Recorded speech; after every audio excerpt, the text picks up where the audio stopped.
Hello, GDQ Hotfix viewers, I'm Helix, and you are now entering a Parallel Universe. This is the show about fan games, custom levels, mods, things of that nature.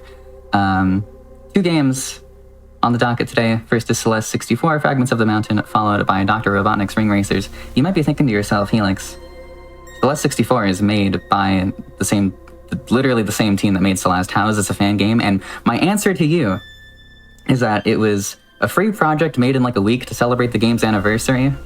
And so I think we can say that it was, in fact, made by fans of Celeste. It's just that those fans happen to still be the original devs. I'll count it. King J is here to run the game. King J, what are your thoughts on this? Yeah, so hi, I'm King J, King J0444. My thoughts on this is that technically it still counts because it's a custom map made by not the devs. So this is B-Sides. This is actually made by a Quake mapping team. Oh, see, even better. So it does still count regardless. It does count. You're good. So it does count for this. This is a really cool map. In my opinion, it's the best custom map that's been released so far. There's only a few of them out there for Celeste 64. It is open source. I'm hoping to see more from that community. I feel like I knew about this when I initially took this, and then long story short, this was going to be on like a couple months ago, but something came up and King J was unable to run it, so I'm very excited to have you on this time. Yeah, my computer combusted, so here we are.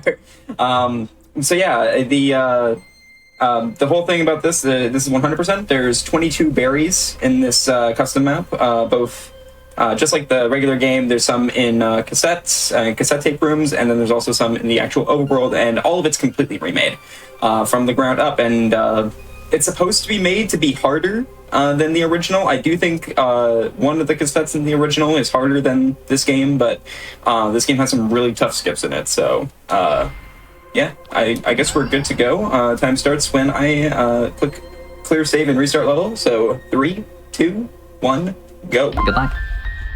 Thank you. So, Celeste, you can dash, you can jump, you can grab. I'm not going to talk too much about that because this run's very short. What you're going to see a lot is momentum, and we're starting off right away with a really hard jump, or really hard 2 jumps. Okay, I got one, and then we have the other one here where we need to use this momentum with a side flip. Nice, okay, that's a great way to start. I didn't mess that up, all right. Very easy reset point is missing one of those jumps. All right, so like I said, there's 22 berries that we're going to be getting. Some of them are in those cassette rooms that are kind of based off of like Super Mario Sunshine, secret missions and stuff like that. And then some of them are just in the overworld like you just saw there. So yeah, it was actually really cool routing this. I'm the only person who runs this custom map. And it was really fun to like route out what the fastest way to get all of the berries were. And that was a fun task for me to do. So this is our next cassette tape here, where we have to use these feathers and grab these lock switches in a certain order. But thankfully, I know the order to get them in, so we're good. So the next one we're going to get here, the reason why that makes this map a little bit harder than the original is the fact that you actually can't die for a lot of the berries in this game. So right here, we're going to unlock this berry up here by stepping on all those platforms. And if I die, that berry goes away and I have to unlock it again. Only in the overworld, if I die, does that berry go away. If I die in a cassette tape, it doesn't matter, it stays there. But that leads some pressure because there's 2 different berries that require us to do a lot of stuff without dying or messing up. So we have to make sure we don't make any mistakes. And if I do, it loses like a decent amount of time, like probably 20 to 30 seconds. And in a run this long, that's a lot, or like this short. But there we go, I got the berry. I don't have to worry about that one despawning. The other thing too is there's checkpoints. I grabbed one earlier, and now I'm gonna die on purpose to warp over there. So a deathless run is not possible if you're going for top times. You're gonna see a lot of death warping. So next up we have this cassette tape, and this one is really cool because you're supposed to go somewhere else to like unlock platforms. You can just do a side flip and skip everything. There you go. And I actually started another instance of not like kind of like a little side quest that I started in the overworld, which is grabbing these lock switches. Once again, if I die, they all reset.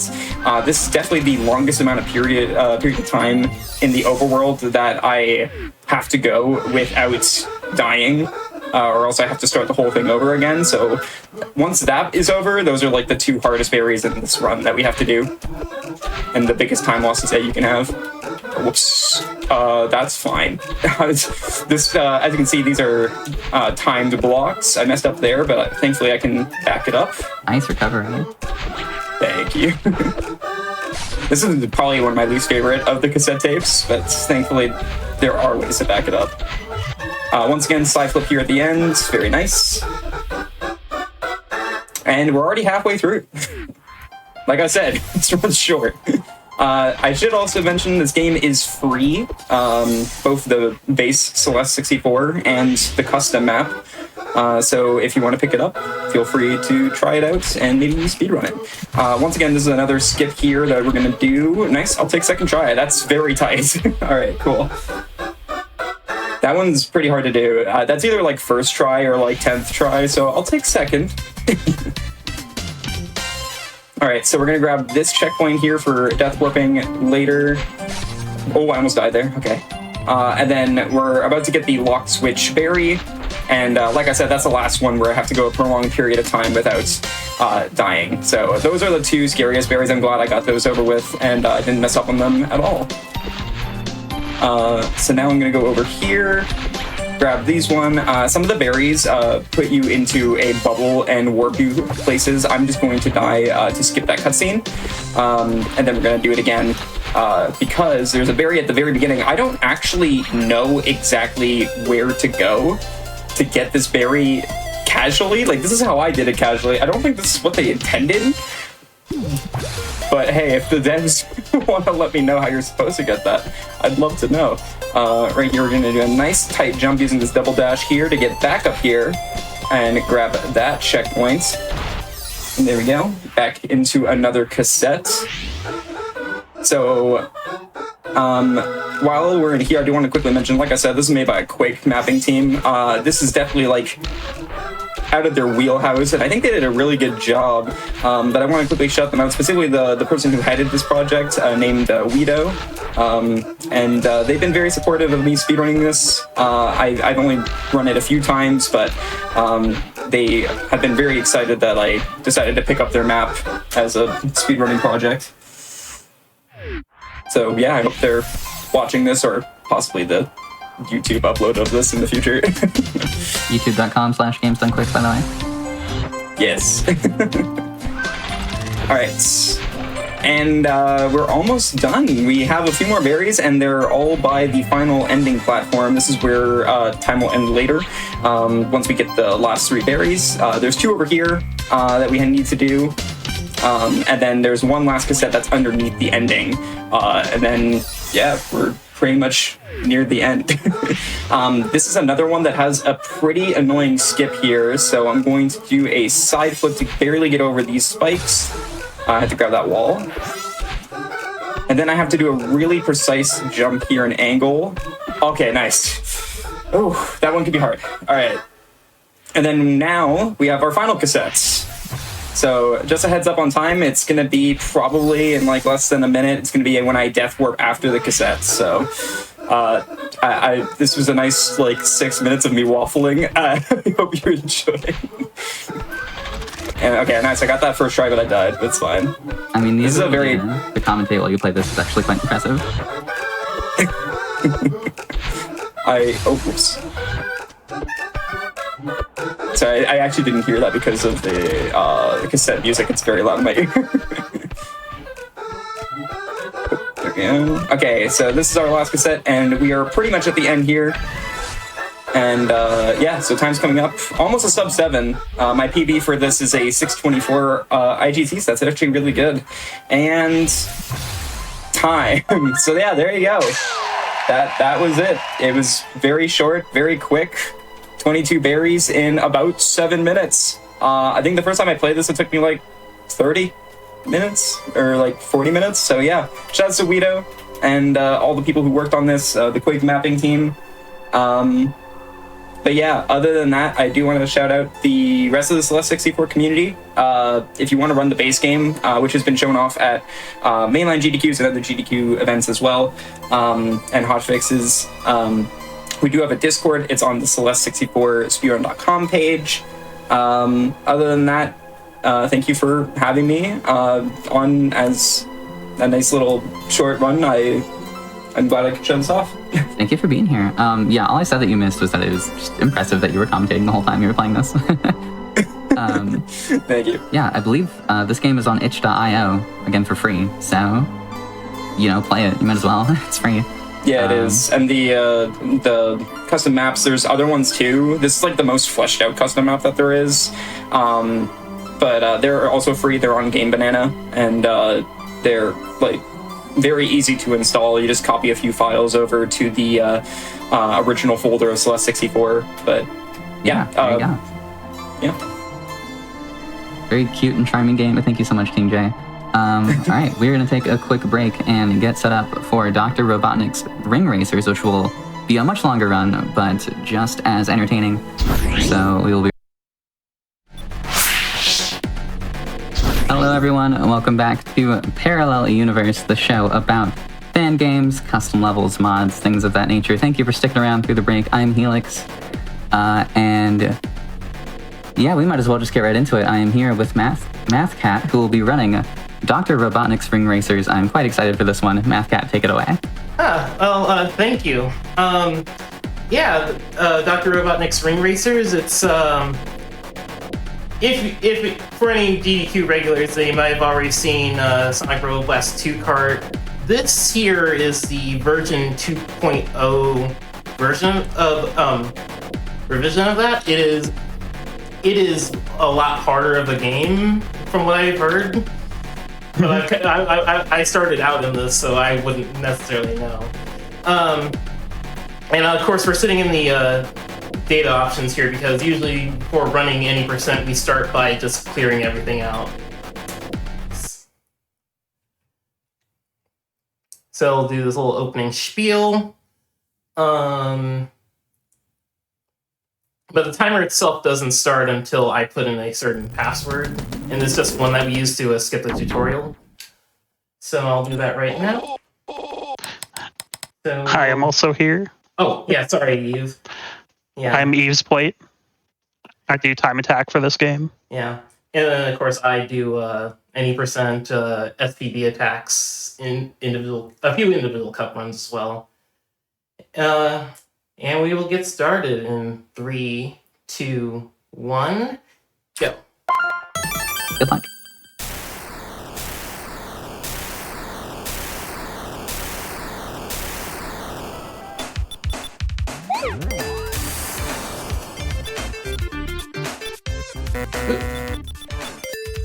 Little misinput there. I forgot to stick it on Glimmering Cup. So, there's a position at the start of every race. Like Sonic Riders, as far as I've heard. Yes. And when you cross the that's unfortunate. When you cross the start line at the beginning, you get the first blood bonus, which gives you a big speed boost.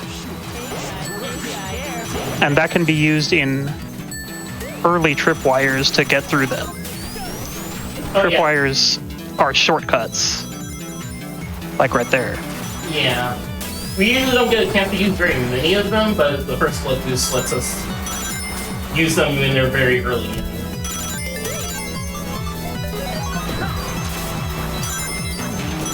I see, yeah, that's a fun bit of attack there.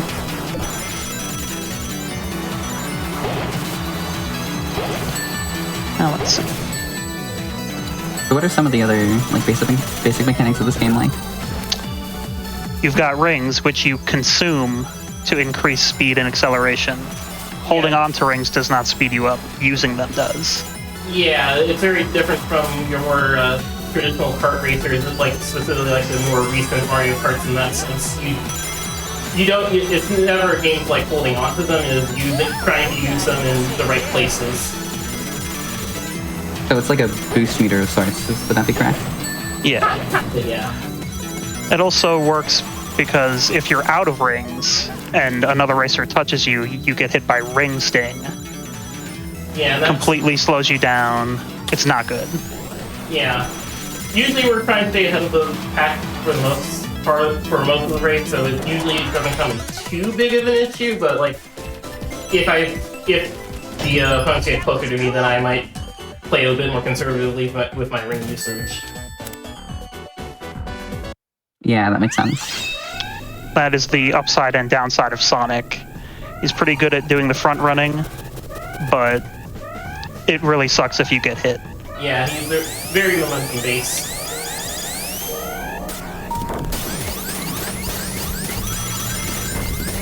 Oop. Bit of a nutty start there. I didn't mean to like play it like that. I kind of set the nest a bit too early. Yeah, I mean, you're still sufficiently ahead of the pack here. We shall so now talk about item roulettes. Oh yeah. The items you pick up, these roulettes here are not random.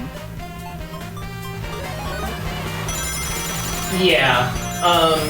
You can time getting the item you want. If that's what you mean. Yeah, okay. I think there's some Mario Kart games that have a similar mechanic. Yeah, so like I'm not another mistaken. reason I use my rings up a lot is because when you're out of rings, roulette is designed to give you a 50-50 on more rings. So we just use them for more speed. Otherwise, you kind of have to wait until the 13th slot of normal roulette, which isn't too bad, but it can be a bit harder to wrap my head around. Like Yeah, you got I mean- it there. Yeah. I could see that taking longer and also just being harder to time. Like your other kart racers, you get different items depending on your position. So being in first here, you get a lot of like mines or projectiles, Yeah. but not a lot of speed boosting. Yeah, really, rings are the only means of speed boosting you have while you're in first.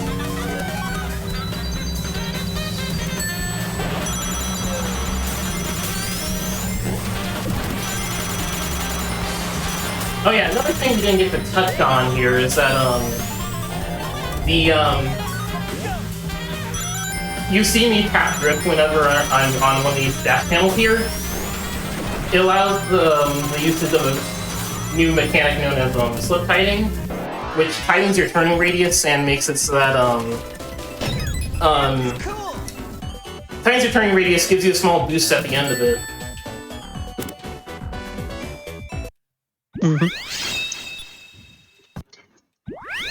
That was a bonus stage that we don't have to do for 80%, so we skip all bonus stages. Yeah. It's like Super Monkey Ball.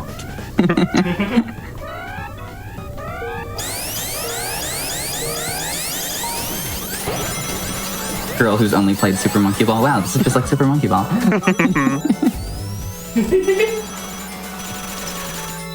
II is a character in this game. Oh yeah. Good. As he should be. There's Sense also a Super Monkey Ball themed level in this as well. The Monkey Mall. Yeah. Unfortunately, not in any percent. See, I was already going to play this game very soon, but now I want to play it even more. So yeah, you can see at the end there, I also use the slip tide there to make that turn very easy to make.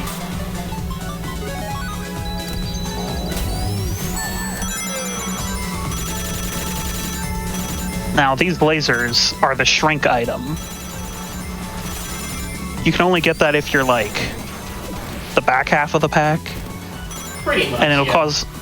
it'll cause anyone hit by the lasers to shrink, losing speed, which is usually not avoidable. Yeah, since they sweep along at very wide. I forgot that. Since it sweeps at very wide angles, you can't really do much to avoid them.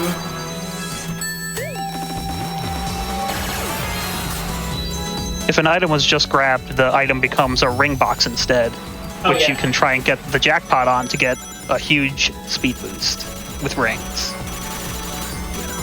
Yeah, it doesn't come up too often here, since we're always front running and thus can't really give them very many of those, but something useful to keep in mind as well.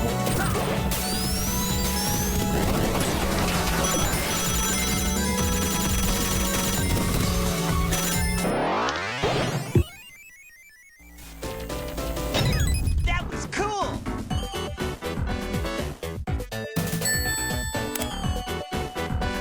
Love the trans rights name, by the way. Oh yeah. Shout out to the Trans Day of Visibility celebration that was just on Hotfix this past weekend. If you missed it, the VODs were just uploaded on youtube.com/gamesdonequick. You can check out all of the other VODs from all GDQ events on that channel as well. Yeah, that was rough. Situation there. Well, I guess we're gonna be playing behind for this one.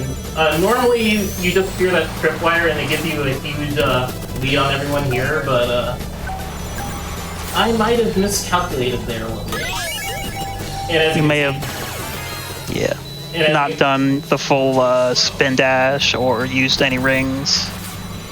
Yeah, I think it was just that I timed it late and also only had 19 instead of 20. But yeah, you also get to see another example of ring sting there. Since I was out of rings, it also put me in a lot of hits on there. Back in first though, so it was a time loss, but it wasn't catastrophic. Yeah.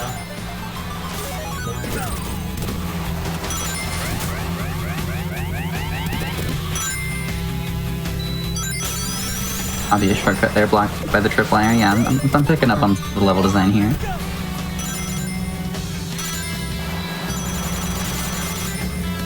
Another thing I should mention about Sonic is that he kind of does not want to do drifting. He doesn't get much out of it compared to other characters. Yeah. It's fine. You lose too much speed. Yeah, if you're on a decline, it's fine. But usually we want to aim for just driving clean lines instead of drifting.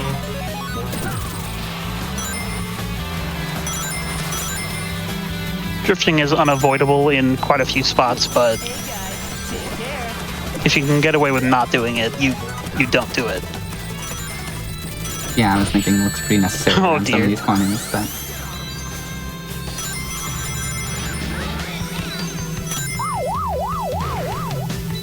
Yeah, it's okay.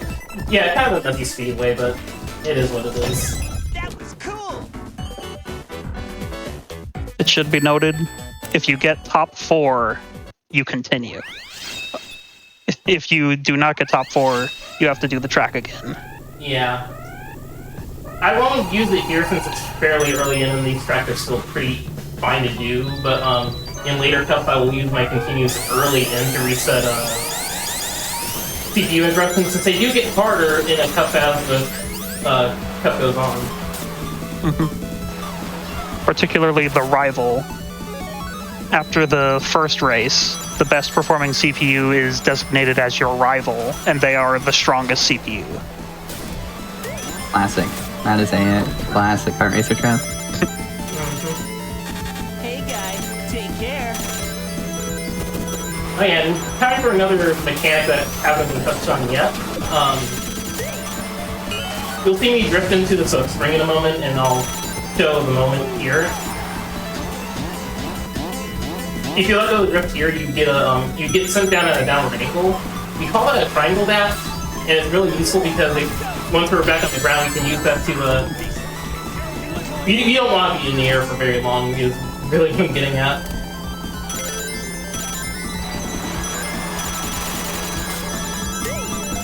That makes sense. This does appear to be one of those games where you're just faster on the ground. It looked like Dr. Eggman has a bubble shield. Oh yeah, that's the other thing. One of the most dangerous items CPUs can have here is a bubble shield. And basically what it allows them to do is, anytime they're nearby someone, they can deploy the shield and it will get a small amount of stun. But the problem is that they can commit to not ever using up the shield entirely, which means that it's becomes a real pain to get around.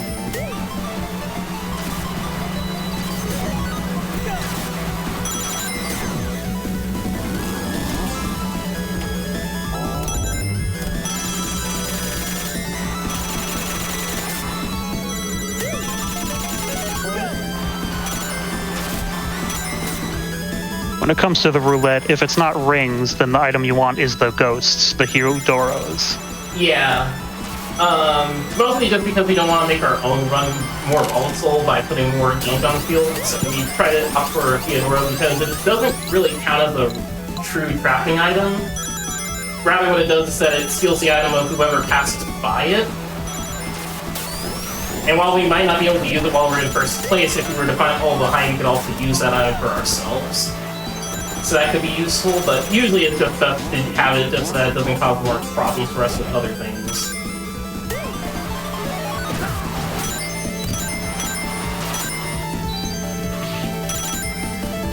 Hey guys, take care.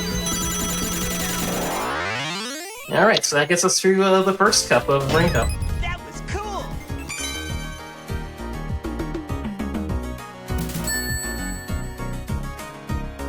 Cool, GG.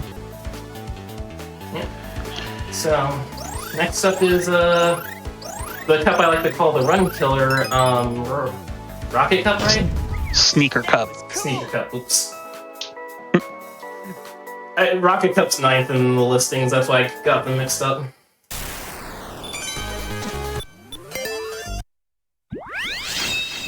So first we got Emerald Coast. This one's fine, it's fairly easygoing.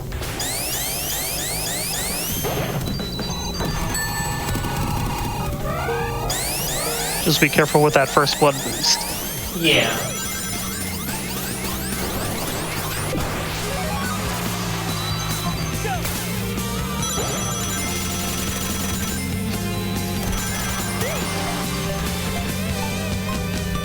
It's very brief here, but there is underwater physics.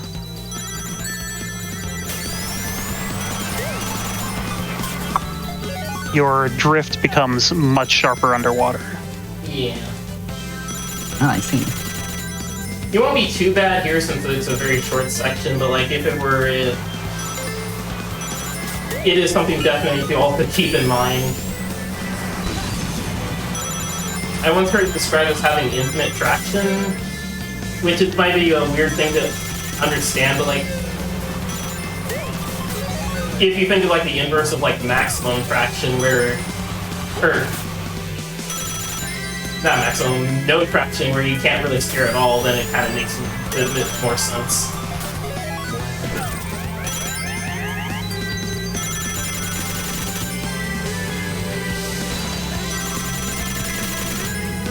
Anytime you're in the first race of a cup, it's pretty easy going. Yeah. Gives us some time to appreciate just how beautiful this level looks.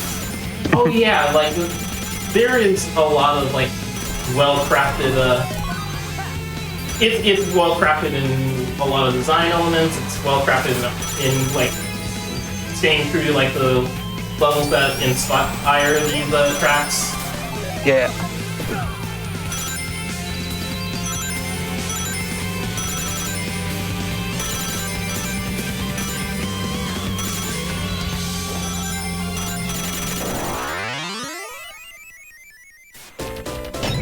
That was cool.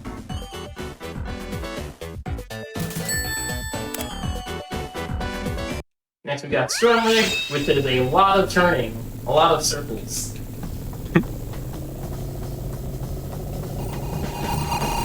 We've got Metal Sonic as our rival this time. Yeah, Metal Sonic as rival is pretty dangerous just because Metal can master a speed stat, so if he starts catching up, it'll be a lot of pain to get him off of us. But, not much that we can do about that. We can't really, like, target him, per se, like we could if this was, like, a bit more of a casual run. And he's much heavier, so if he slams into you, it's a lot worse.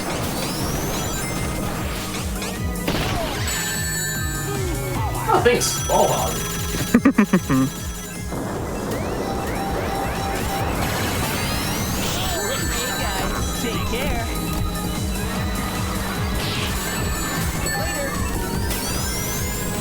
There's a CPU with a bubble shield again. Yeah. If you empty out all of your rings and then spin dash, the spin dash charges much faster. Yeah.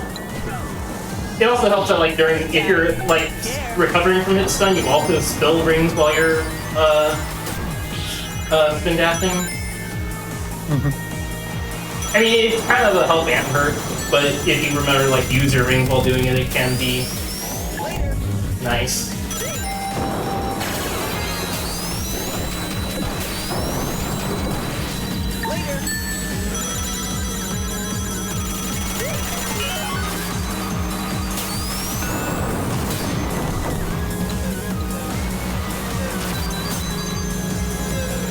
Getting machine passage vibes from Kirby Air Ride with this track.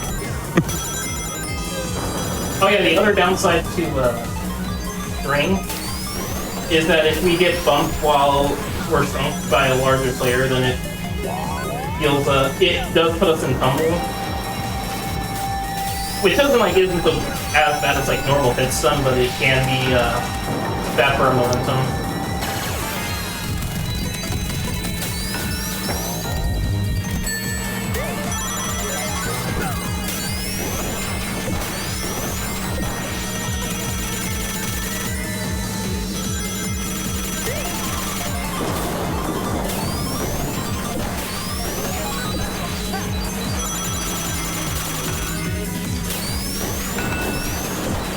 On characters with more drifting capability, this track can be pretty cool with building up lots of drift sparks. Oh yeah.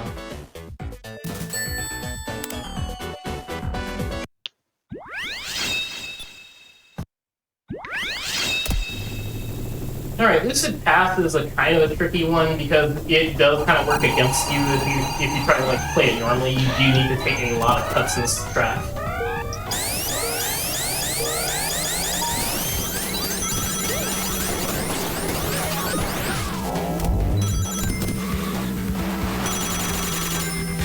Hey guys, take care.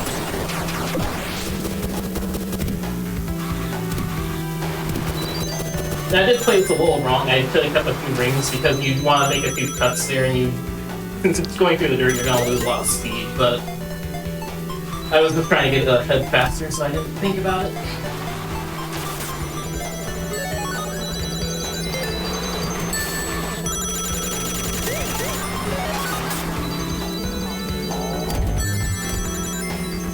Yeah, now that I'm paying attention to the mini-map, the progression of the CPUs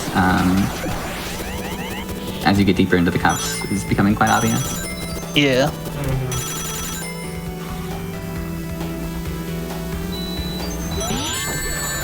Oh, let's see. Speaking of, Now that's an interesting interaction. If you pick up an item box and then immediately get hit, you can pick up one of those item boxes you're next to again. Yeah, the game has a lockout system, but it's kind of funny in that regard that you can bypass it if you get hit.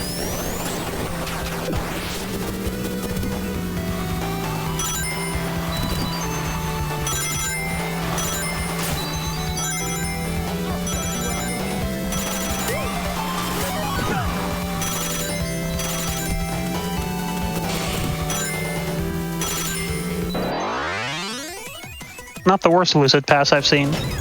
Oh yeah, no, like I've had some pretty messy ones. Again, like this is the cup I consider to be the run killer. Like once you get past this, it gets better, but like this is the hard one.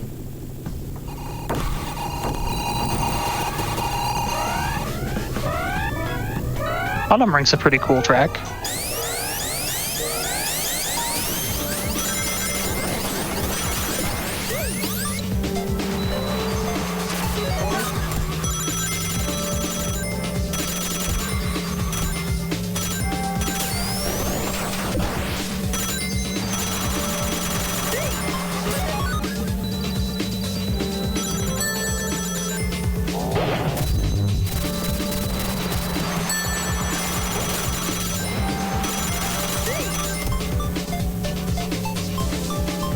want to give a quick reminder to chat that your subs, Prime Gaming subs, gift subs, and bits cheered on the GDQ Twitch channel helps support Games Done Quick Hotfix. So if you enjoy watching speedruns or speedrun adjacent content, please consider subscribing. You'll get access to our emotes, of course. You will also have ad-free viewing, and you can chat with other subscribers during our replays. Very nice.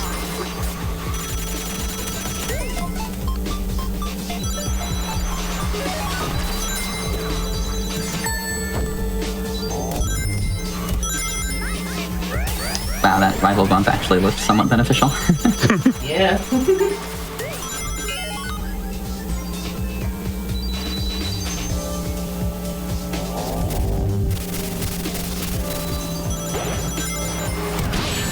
guys, take care.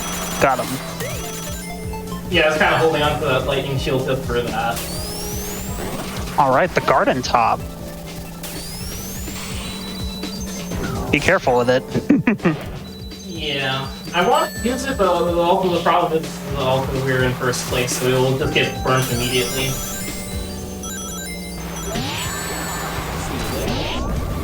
Well, that's good enough reason to use it now.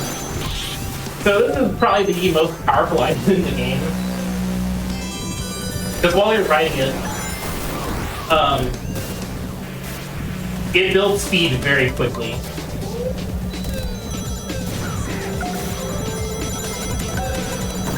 You can also fire it forward to really mess somebody up.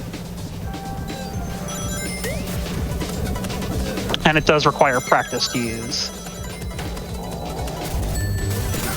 Hey guys, take care. I was gonna say that looks terrifying. A lot of things in this game look terrifying. Oh, yes. Hey I have guys, heard that this game is not for the faint of heart, and I am seeing it now. Yeah. There's quite a bit of a learning curve.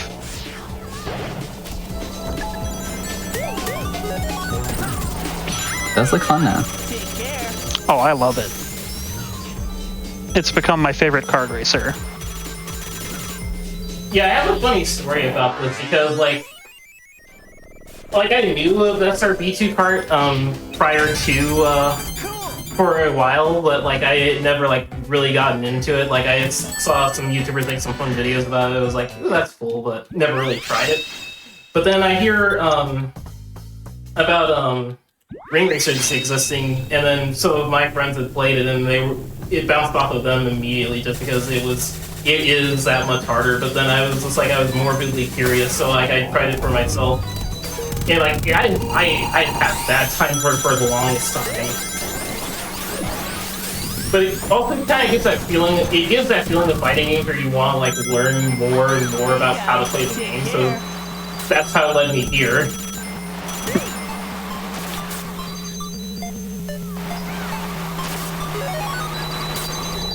Pretty much MathCat is how I started playing this as well. And it is definitely frustrating at first, but one thing that helped me was playing, Grand Prix mode rather than purely playing online. Learning the game through that. Yeah, online is full of weapons. It's very funny in that regard to me. Yeah, I would not necessarily recommend playing online if you're trying to pick up a game. This goes for like most games. Mm-hmm. Unless you are like finding, dedicated people to link up with and actually like actively practice. I don't think that matchmaking is always going to be the best way to practice and get better. If you're playing with friends, if you got someone who can teach you the game, maybe so. Yeah, that's what I mean. If you have people who are willing to like actually, get together and help you, then yeah, totally. With random online matchmaking necessarily is not necessarily going to be the best. Realizing in hindsight that I forgot to do the thing I said I would do, which was burn and continue here, because you can see like the CPUs are being very aggressive with this course. I think maybe it'll be fine. Maybe. I did give myself a pretty decent buffer on estimate though, so if it goes badly, then oh well. You got things. Hey guys, take care. It's got to be top 4. Take care. And that's that Sonic speed getting you forward.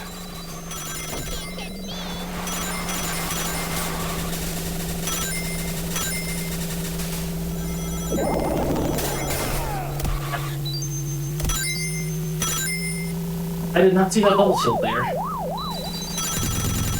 Oh, no. Oof. Yeah. That's a big time loss. Yep. Like if this were happening in like a normal run, I'd restart right here, but just gotta live with it.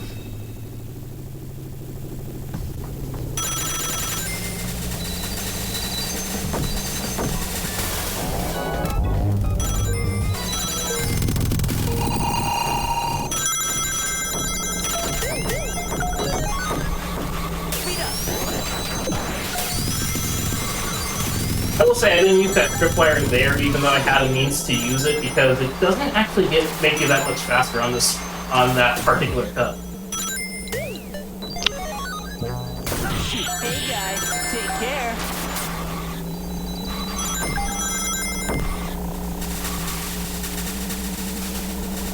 Later.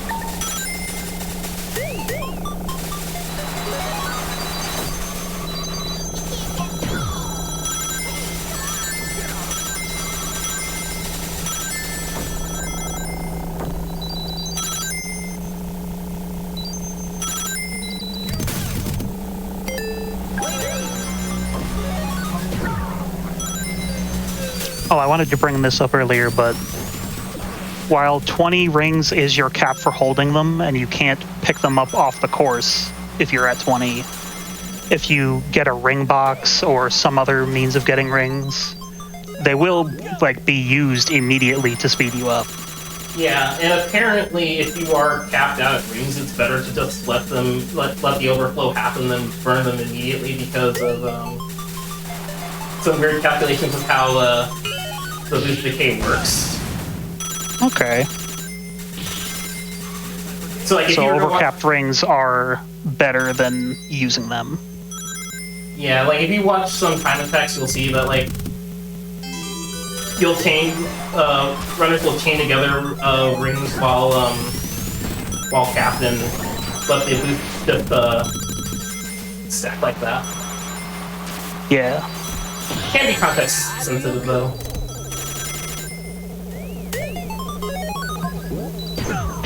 Hey guy, take care. Take that. I appreciate that you went for that. Later. I saw a question in chat earlier. Have we explained why Sonic is the best character for this? Oh, yeah, we did big loose with that. So one, his beat stat is among the fastest among the 9 base characters we have. He ties for the fastest with 2 other characters, that being Metal and Thing. And obviously you want to be as fast as possible. Secondly, he has a very low weight stat. Yes, low weight stat, which means we turn fairly narrowly, which is nice. But even He gets he gets a lot out of boosts like sneakers or the speed panels. Yeah. And he gets a decent amount out of ring boosts. Yeah, he's not the best at ring boosting, but he's good enough for what we're doing. Since if we were to take like someone like Tails, we lose out on having more potent strong boosts.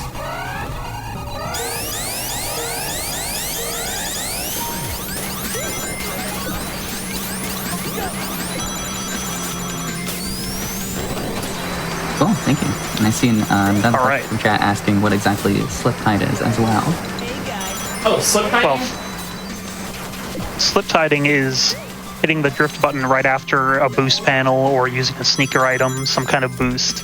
Yeah. It lets you take a very tight turn, tighter than a drift would, and the speed boost from the boost gets used up at the end. Now, as well, MathCat also stored a wave dash on the previous lap, and also this one. That's the swirl behind the cart. That's the boost from the slip tide being stored for later use. Yeah, and I use it here just to get down the hill faster. Of course, there's something called a wave dash. Of course. Always. You store a wave dash by, like, going into drift after doing a slip tide. I might have screwed this up. Actually, never mind. It's planned. It was planned. That was an SPB, the self-propelled bomb. It goes after first place like a blue shell would, and by accidentally falling into second place, someone else got hit with it.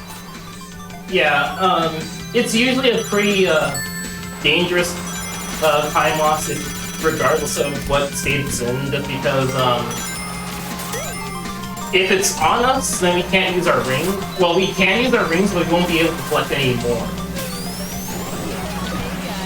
The SPB is a big check on whoever's in first place. Can you stay in first with the SPB hampering you?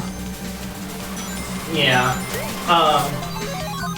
Now, the nice thing is that if you manage to outlast it long enough, it does actually get weaker over time. But it's really hard to pull that off in something like this. Just because the courses usually don't last long enough for that.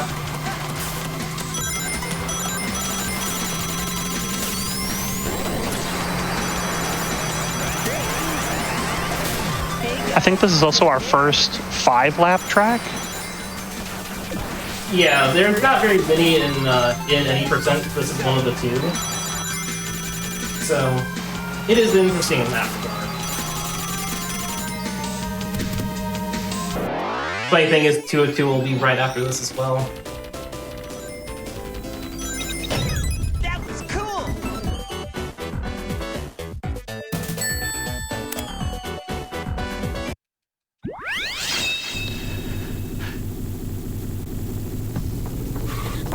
And they drive, alright, the pun.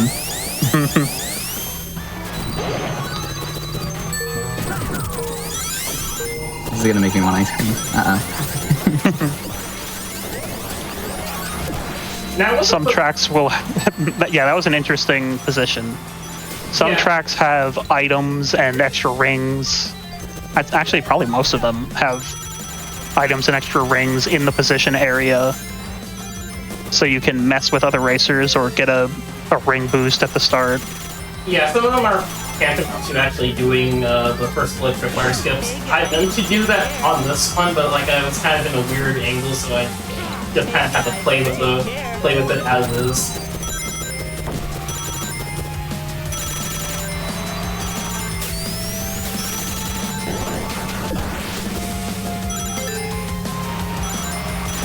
Now, don't forget that mine that you set. Yeah, don't fall on my own sword. Hey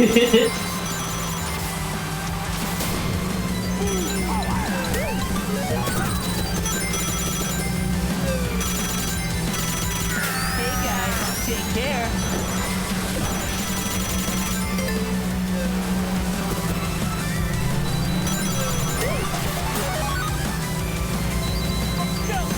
It is interesting that there are two 5-lap tracks back to back.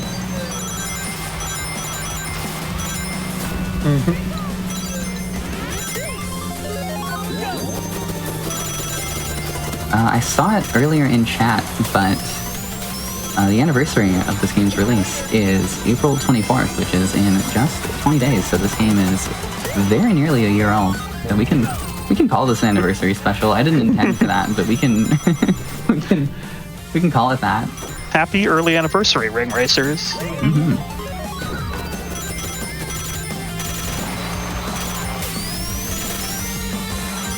And for those who, may have just joined for Ring Racers, the current Hotfix show you are watching is Parallel Universe, and this is all about fan games, custom content, things of that nature. So, of course, Ring Racers is a great fit, being based off of, what is it, Sonic Roboblast Kart? I don't remember what it's called. I should remember what Sonic it's called. Roboblast 2 Kart. Sonic Roboblast 2 Kart. There it is, yeah. I was thinking the Sonic sequel Roboblast game, Kart basically. 2, but then I was like, that doesn't make sense, because I haven't heard of Sonic Roboblast Kart 1. Yes, it's SRB2 Kart. There we go. But that itself being based off of Doom, this game ends up being a great fit. My point with all this, that has kind of ended up being very rambly, is if you like this sort of thing, you should definitely continue to check out Parallel Universe on GDQ Hotfix, because this show airs every other Friday at 10 p.m. Eastern. Absolutely. One of those spots where you have to sit there and wait for the slow roulette to get you the rings.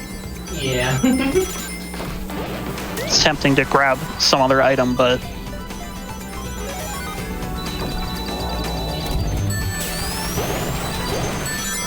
the friendly boost from Dr. Eggman. There's been a I few can't of even those. call it friendly because, like, if that stopped me from getting both downs. That's true.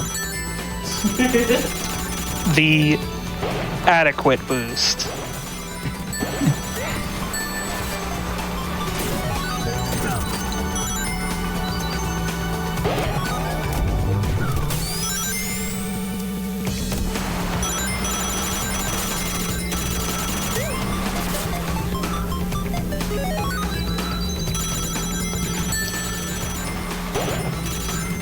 This long uphill section can be a bit rough if you don't have a lot of rings. Yeah. Like when I was doing hand warmers earlier, I held down the ring button entirely for that whole uphill.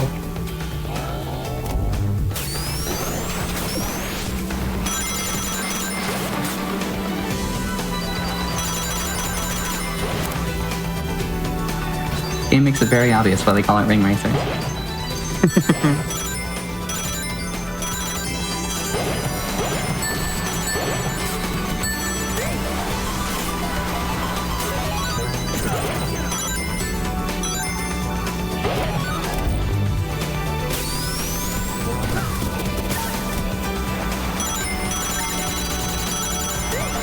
Close battle for first here.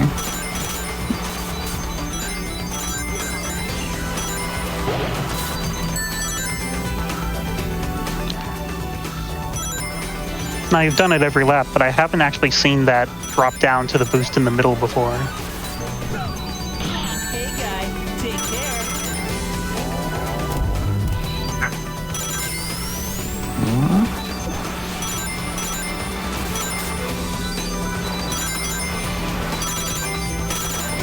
Looks like you got it now.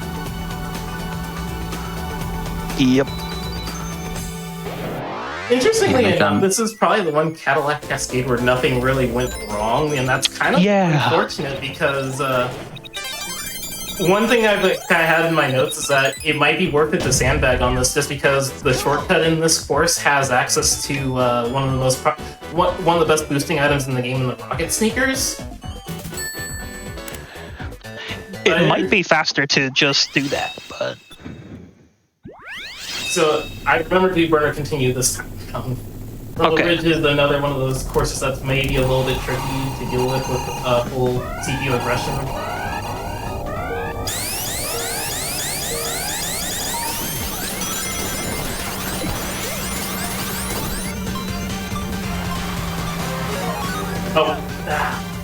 I got excited. I was thinking about doing the skip I saw. you can use that bumper against the wall to knock yourself backwards in the air. Yeah, it was a recent discovery in the FPV attack, records. Very, very scary thing because of how that mode works, but we'll talk more on that later.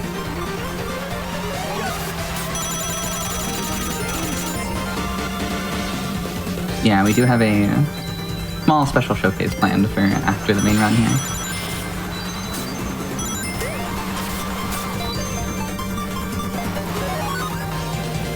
Okay, let's see if I can actually get this.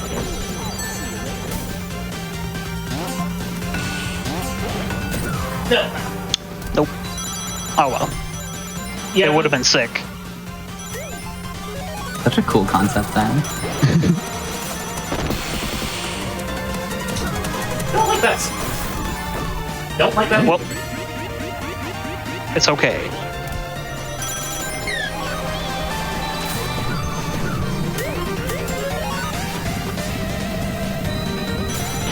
Hey guys, take care. My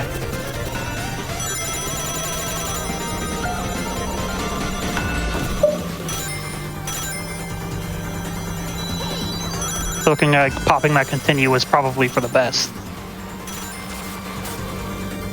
Later. Yeah, we're kind of seeing the classic kart racer thing here, where a couple mistakes drop you from first to, near last. That's just how it goes sometimes. There are some very powerful catch-up items, but Not only that, but Math Cat is also quite fast.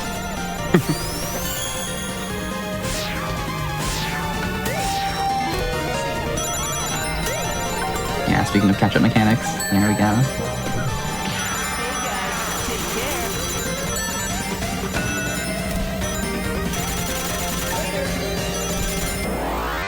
And finishes in first. What a comeback. that's right. That was cool. Yeah. That's awesome.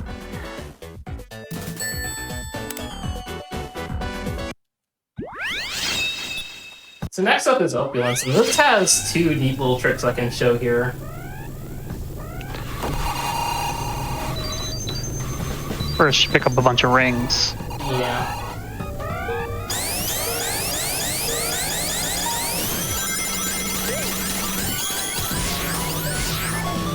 Using First Blood to skip that first corkscrew.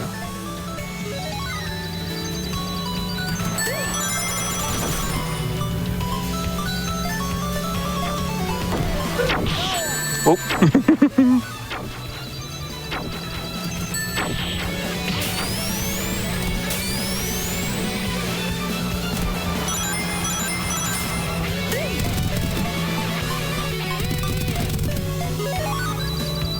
If I can see, I can hit this next one properly.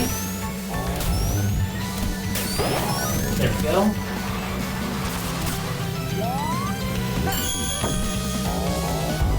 Yeah. Ooh, clean.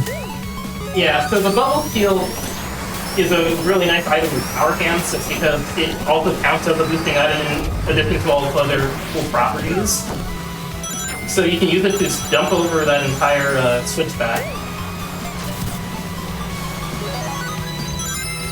And we have another FPV.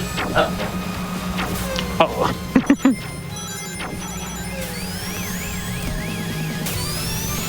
SPV and shrink.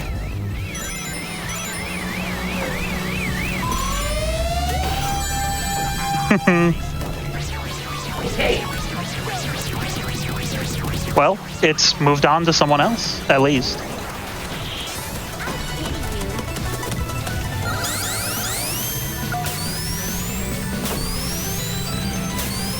Oh, I think it's.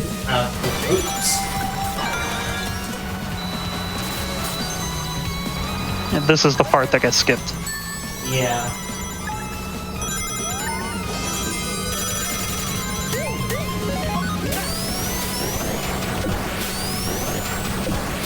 Hey guys, take care. I love how fast-paced this guy's.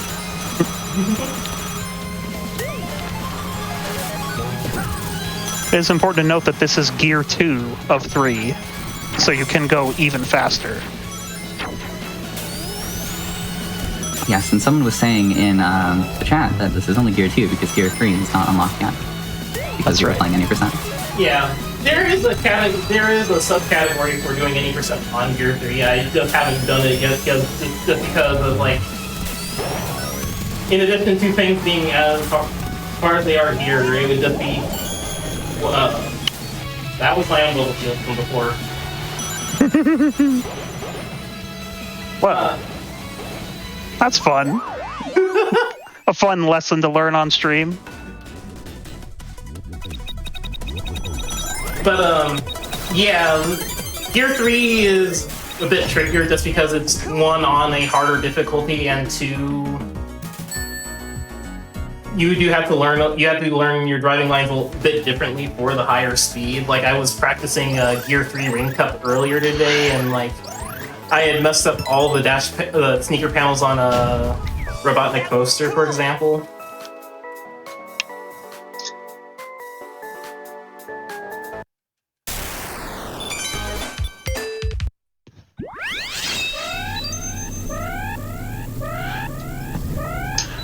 Angel Island, the classic.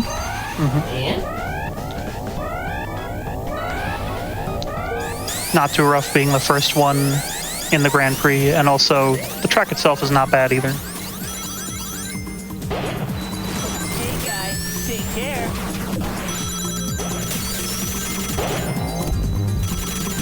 So, chat, I have a question for you all. I cannot hear the music due to the way which I'm watching this game. How is it? I imagine it's good, but you all are gonna have to tell me.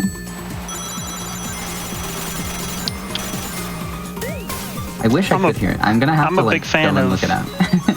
pretty much all the music. There's some original songs, there's a lot of fan remixes, there's a lot of pulling songs from other games. Yeah. Something you can only do because it's a fan game. Yeah.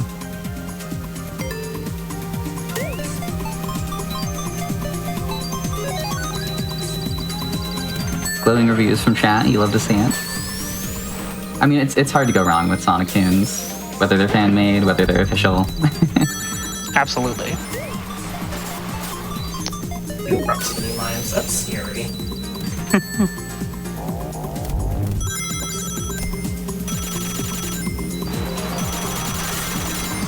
It's a minefield out here.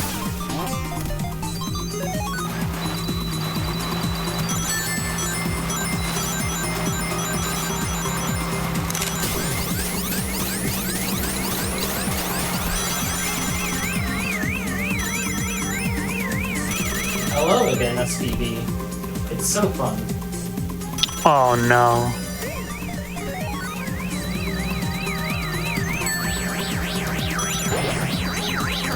Were there Is that two any- SPBs in your PB run? Oof. There were 3, I thought. Well, here's hoping there's no more after that. It probably would have been fine if I had not like messed up my angling on the speaker panel there, because I probably could stay in its head for a pretty decent amount of time. Yeah. Because like you're not entirely helpless when it's on when the FPV is on you as far as getting rings is concerned. You can play the roulettes right to get more, but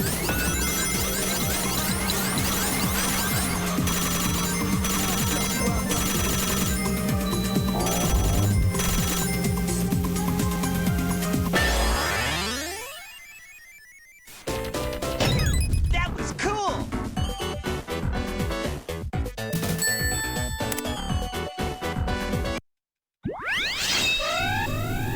alright, Roasted Ruins. This has another tripwire skip that we can do here at the beginning.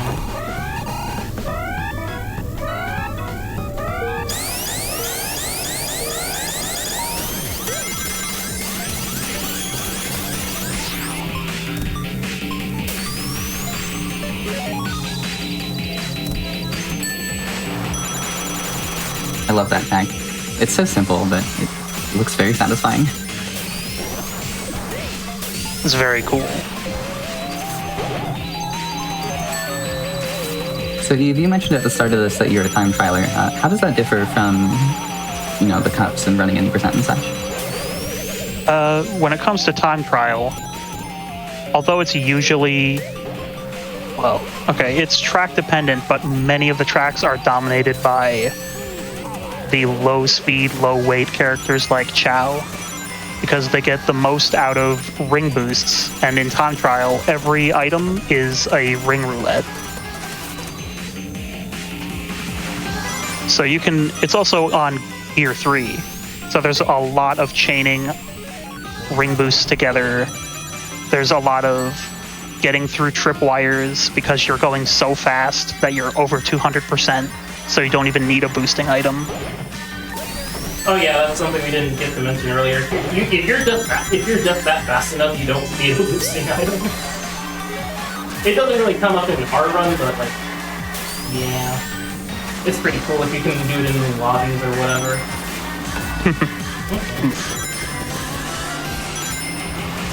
That's that drop target.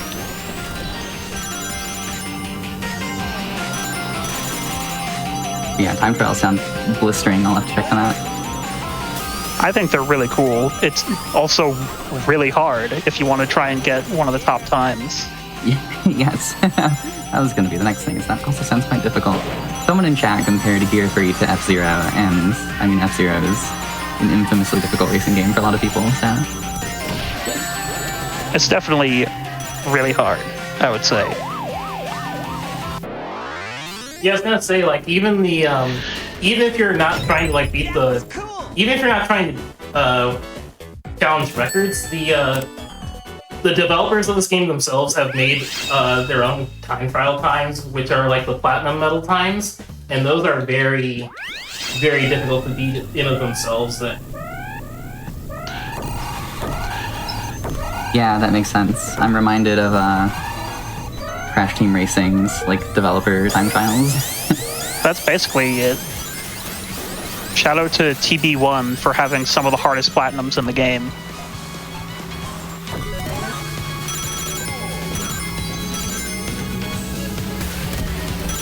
And I suppose I should also shout out Wind for having the majority of records on every time trial, I think. Yeah.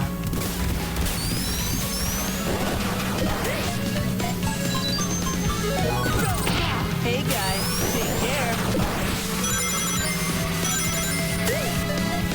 A nice blind shot.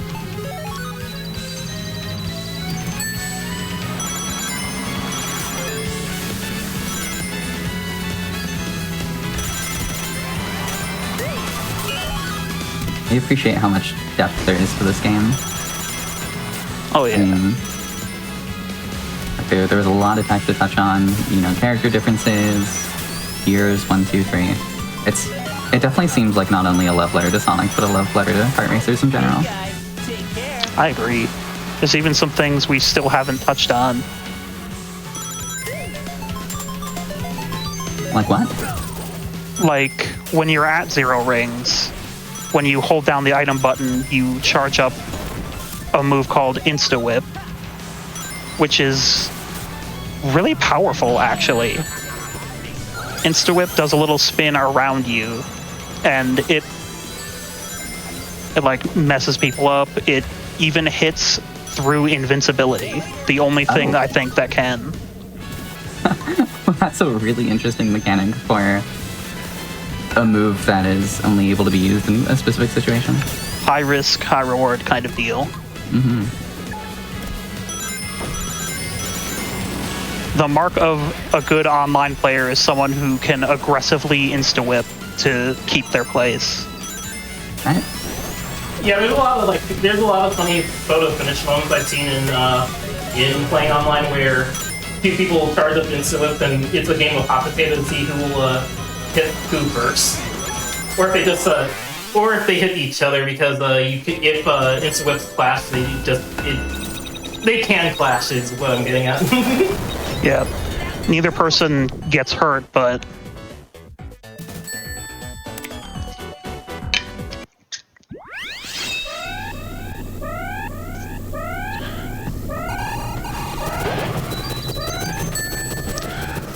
all right, Mirage Salute.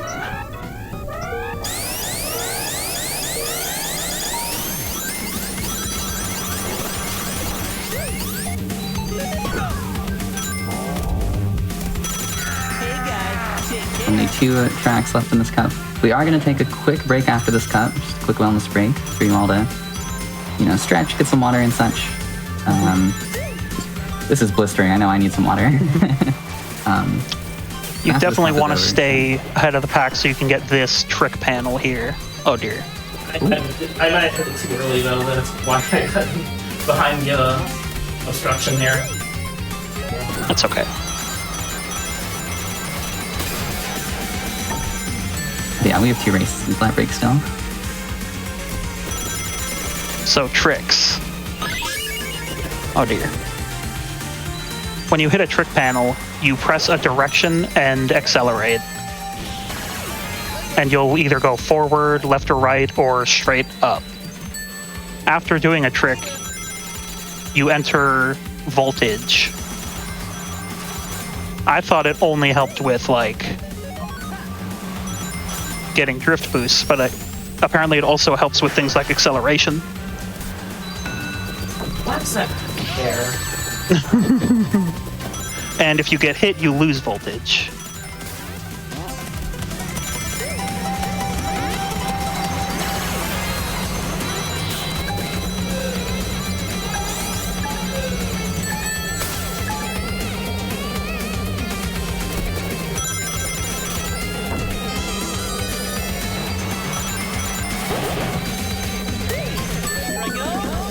Oh, I'm not part The of rare second place invincible. That's weird. Well, Oh. Oh, are items determined by proximity to first, like in Mario Kart 8? Yeah, it is outside of like being the front runner, it is proximity based for the most part. Even the FPV being available is proximity based and only by like the distance between first and second. So like eighth place, even if you're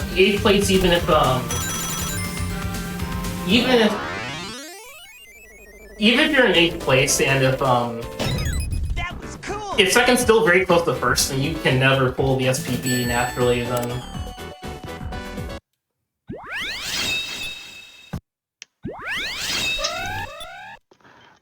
we do the try again on Regal Ruin. yeah.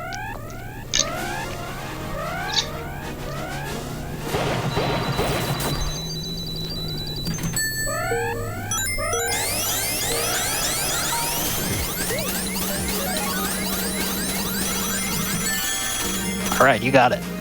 Nice. Well done.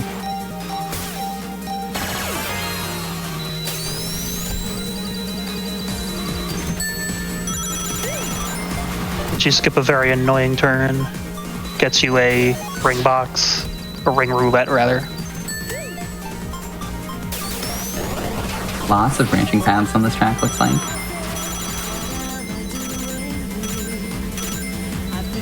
That would be because of its Sonic R origins. Yes.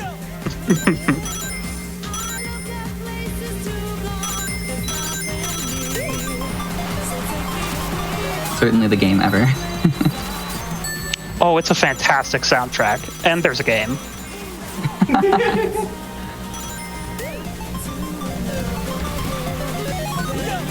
I say as if I didn't love playing it as a kid.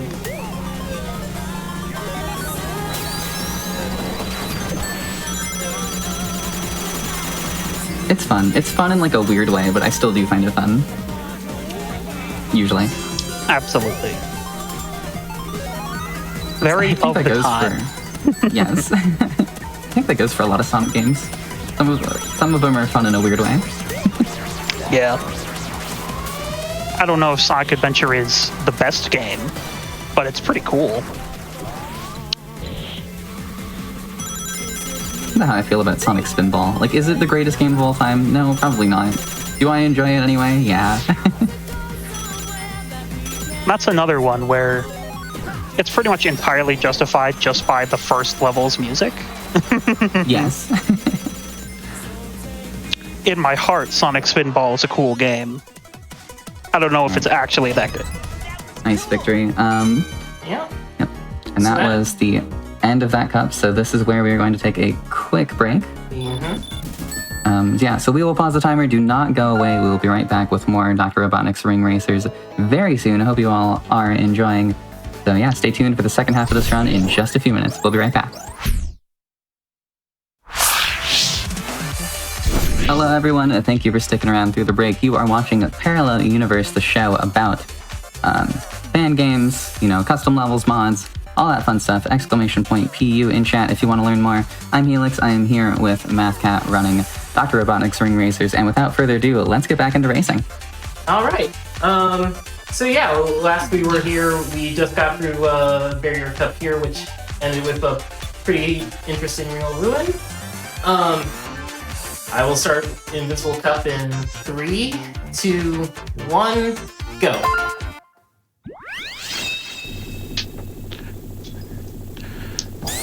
Alright, good luck.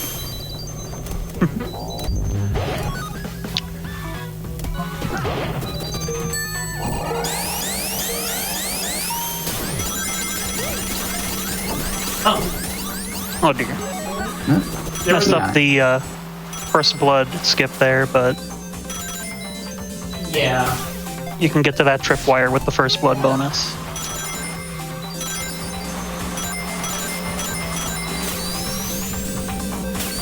And as we get back into things, I saw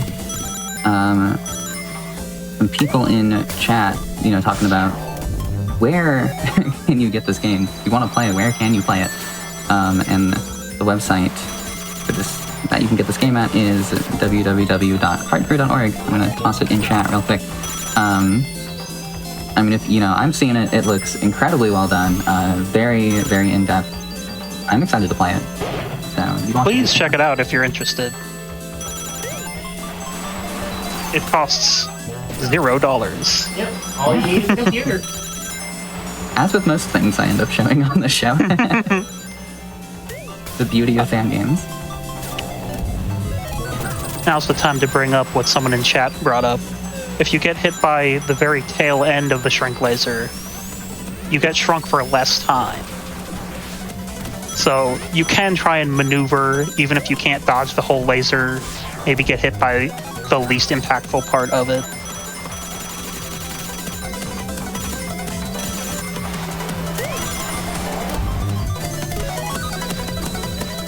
Yeah, just another thing, another aspect of this game. We were talking a little bit about some of the more in-depth mechanics. You mentioned something called metabolism. Do you want to explain that a bit more? Oh yeah. So earlier I had said that Sonic has good enough ring boost. That was mostly what I was referring to. So the game determines how strong and how long boosts last for characters based off of both their speed and weight. Low speed, low weight characters have the lowest metabolism, which means it takes the longest to get through their boost. So, in picking Sonic, we can get a nice, somewhat middle ground for stuff like ring boosting. But also that's also part of the reason why is full of Class A characters is just because you can use the low metabolism rating to chain ring boosts that much easier. Exactly. There are absolutely courses where other classes are better because there will just be less ring boosts. Mystic Cave, which is a later track. The best times are done with Mecha Sonic rather than Chow. Oh, you have Urgy. Oh no. Yeah, I've been watching the Stray Banana Discord, which is where a lot of our time attack records get stored, and there's been a recent push to beat all the remaining time attack courses with Class A characters, and as of today, it is the fastest Mythic Cave time is with a Class A. Well, you made me eat those words. Sounds like a very recent development. Yeah. That last section of Gigapolis wasn't really supposed to go like that. The plan is to use a triangle dash to force your way up the hill, but I didn't have enough boost to get through it fast enough.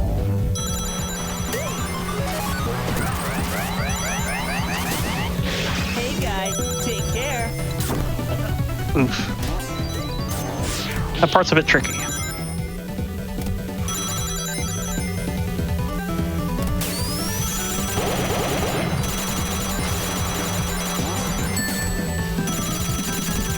I think, something I appreciate about this game is the sheer number of tracks. There are a lot of kart racers, and especially fan-made kart racers that don't have, that many tracks. There's, a single-digit number, which is perfectly fine, especially for a fan project. But this is so many. Yeah. It's been in development a long time. Makes sense, because not only are there so many, but they all look quite well polished. Yeah. There's overall 30 Grand Prix, and then 2 more bonus tracks past that.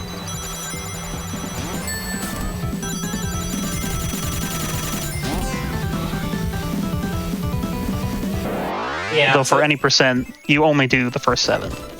Yeah. Like, there's a total of, I want to say, I said 130 last time, right? For, like, races, not including all the battle stages, which that's, like, a whole chunk of things. That's what the extra stages we've been skipping more.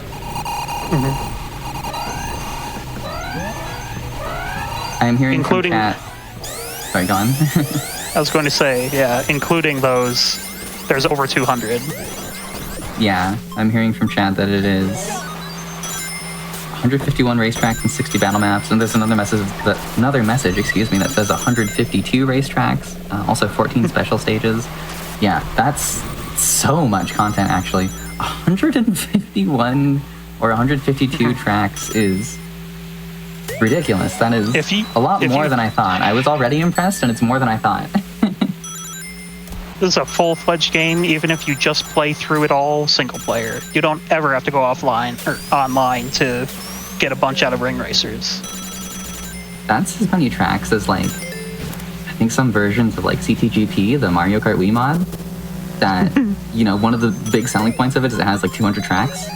Like, that's approaching CTGP levels. That's awesome. And, like, the best part about it, too, is that the game has a pretty active modding scene, so there's a lot of good fan-made tracks as well. Oh, what you're saying is we could potentially see this on the show again with fan-made tracks sometime. The mod of the mod of the mod. Yeah. Welcome to Parallel Universe. Yes. It really is a parallel universe at that point.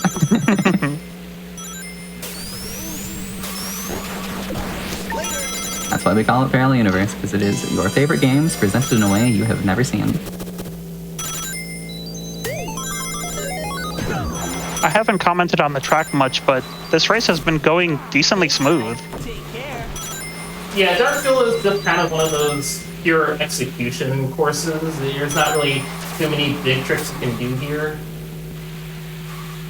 Like, there is that slip tide at the end, but, like, that's fairly simple.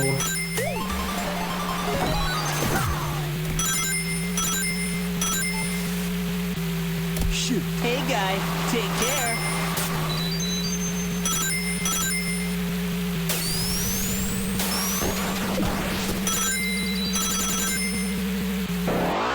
I would like to briefly encourage those of you watching to join the official GDQ Discord, by the way, if you are not yet in there. Also, of course, add the Hotfix role. In that Discord, you can keep tabs on upcoming events, talk with staff, and especially with the Hotfix role, keep up to date on all things Hotfix. Use !Discord in Twitch chat for more info.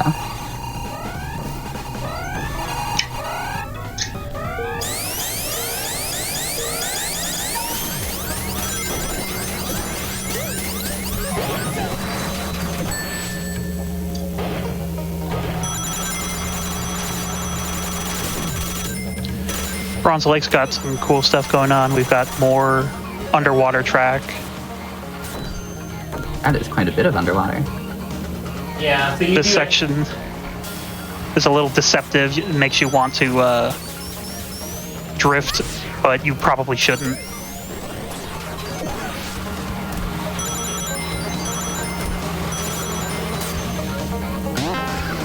We've got another trick panel, so you can get voltage here.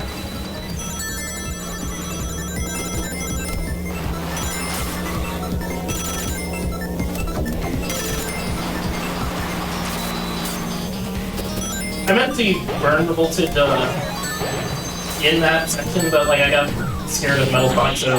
Take care. An exchange of blows. But yeah, you could use it there on that first turn to get pretty fast down that speed climb, but yeah.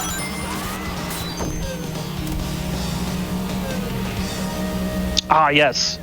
We should talk about tethers. Oh yeah, that's another mechanic we didn't really get to touch on. Mostly because since we're trying to play ahead, we don't get to use it that often. Yeah. It's like tailgating in any other racer. You drive behind an opponent for long enough, and you get to get a speed boost from doing so. Depending on character stats, it's easier or harder to get the boost. and it'll be stronger or weaker. Yeah, it usually exemplifies the character's strengths and or weaknesses. So, like, for example,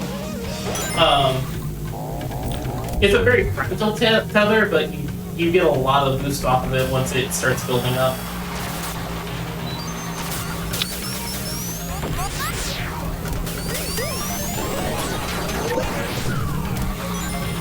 Eudora stole here. What?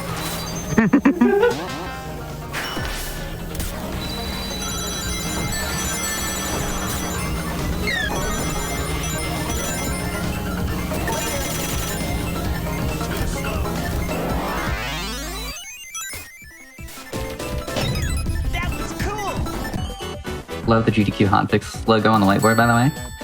Oh yeah. I had it before. Now I had it I had the whiteboard set to just remind me of when this was, just so I wouldn't forget. But then I was like, wait, actually I could just use this for decoration too.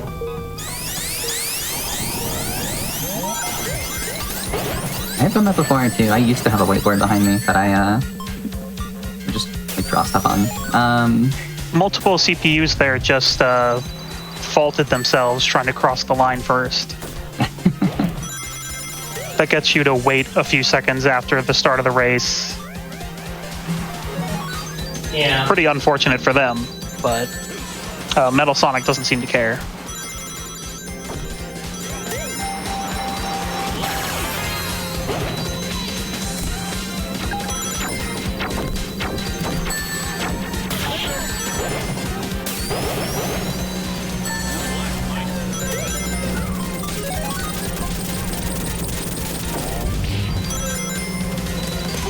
Now my alignment wasn't perfect there, but you can like sneak around those balloons if your spacing is great. Whoa. No idea what happened there.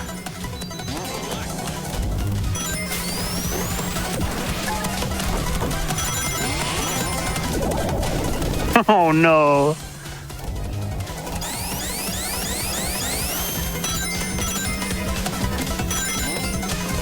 Well, we get to see a from behind race.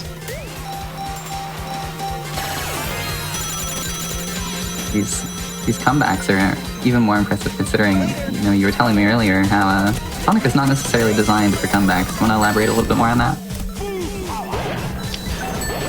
Oh yeah, no, that's more speaking to like things like the metabolism mechanics, because since characters like Sonic are also still middle of the line as far as metabolism is considered, while we do get strong boosts, it means that we don't get to use them as universally as well as like acceleration characters do. And yet, even with that said, you're already back in first. It should be said, though, that if you get something like Rocket Sneakers on Sonic, that is probably one of his best comeback items. Yeah.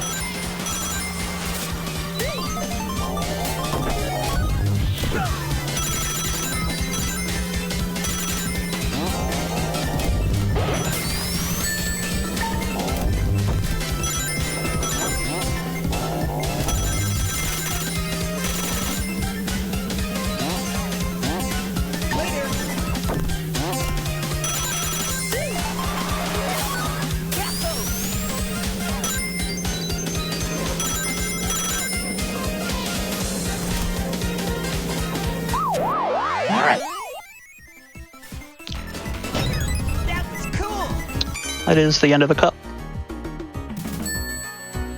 So 2 to go.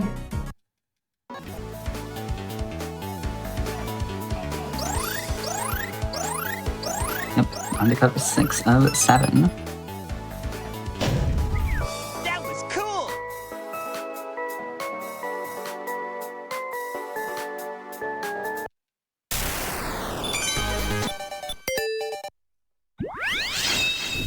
I suppose now's a good time to bring up, as you do things like win races or I suppose win isn't the right word. I think it's placing, like in top 3 or 4. You slowly unlock Chow keys, which, oof. But, Those can be used on the challenge board there that you see to unlock things if you don't want to do the challenge for them.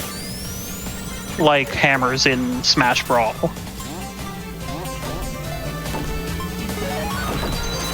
yeah, I was gonna say, the challenge board doesn't come too much in handy outside of just telling us, okay, we have to do the next cup. But it is kind of worth noting that, like, completing challenges for any percent is technically a time loss, since it means that's more time you're spending in the challenge menu, but it's usually not too bad. Oh yeah, I always find it funny when you don't want to do certain things because it just like gives you an unlock and you have to spend time. Exactly. There are items like you can unlock spray cans, which get you additional character colors, and you don't want to pick up any spray cans. Yeah, that makes sense. Hey guys, take care. Is there any Jet Set Radio representation in this game on the topic of spray cans? Oh yeah. Good. We've got, I believe it's Gum as the racer, Yeah. Oh, interesting. and One then would think it'd be B.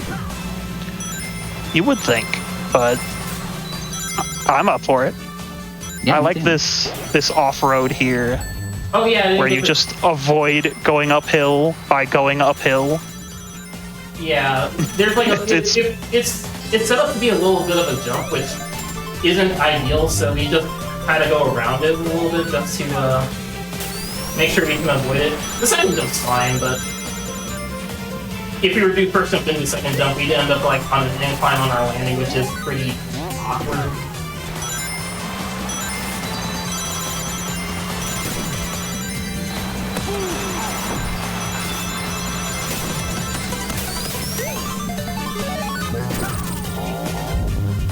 I am seeing in chat, you simply have to complete rounds to slowly get chap keys, which I'm cool with.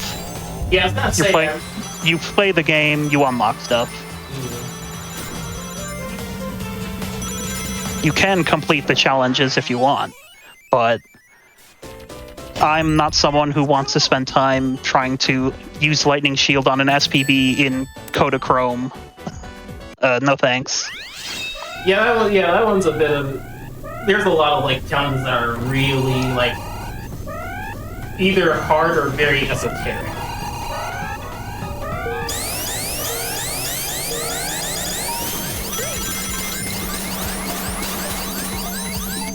Yes, thank you, Yoshi. You get gum from getting 75 of the spray cans.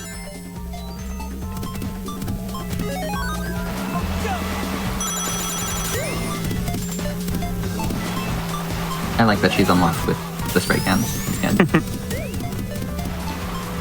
Now that terrain there is, I believe that's stairs. Yeah, we didn't get to touch on it very much, but like there's a lot of but like anytime you see a lot of oscillation, that usually means we're on some stair terrain, and stair terrain has like no traction, so we can't.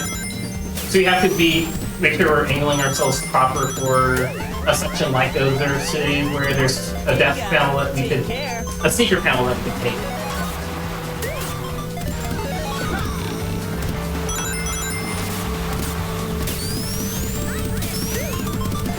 It's very hard to change directions.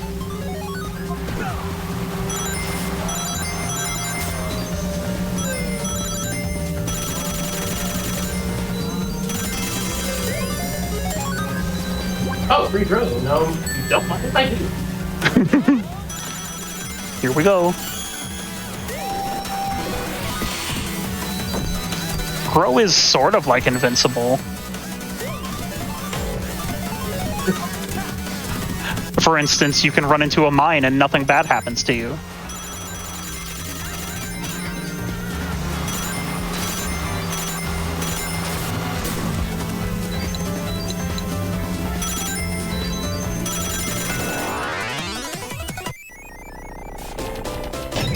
That was cool. Speaking of grow, whoever uses the shrink item get a grow power-up from their own shrink lasers.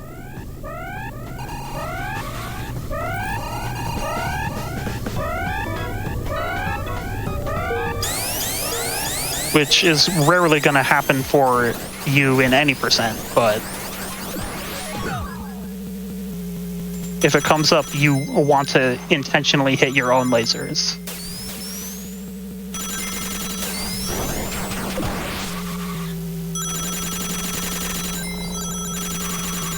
Using that sneaker panel back there so you can slip tide up that turn.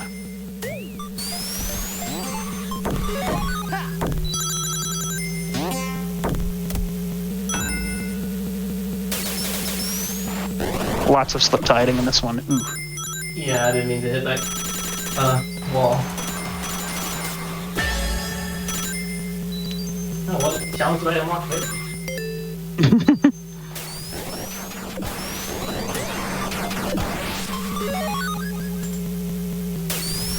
Hey guy, take care. I love the layout of this track. I couldn't put my finger on why. It just looks really fun.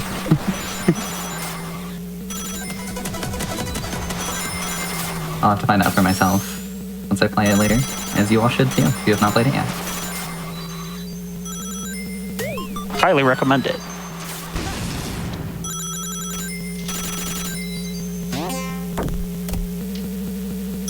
By the way, I would be remiss if I didn't at some point talk about Summer Games Done Quick 2025, because that is coming up perhaps sooner than you think. That will be live in Minneapolis on July 6th through 13th. And registration is open right now. You can register by May 26th, and you can use !SGDQ in Twitch chat or visit gamesdonequick.com for more information. Something to keep in mind as we approach July. It's sneaking up on me. Guy, take care.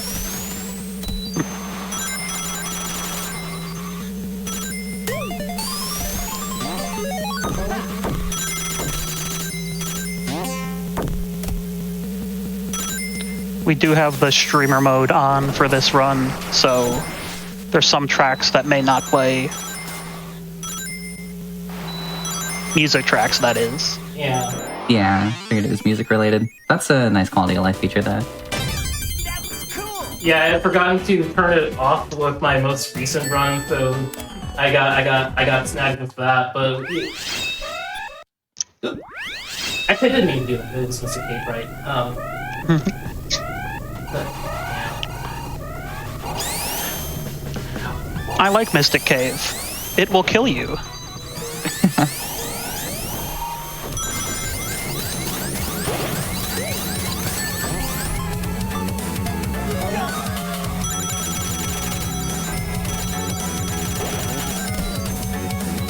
Just barely missed that.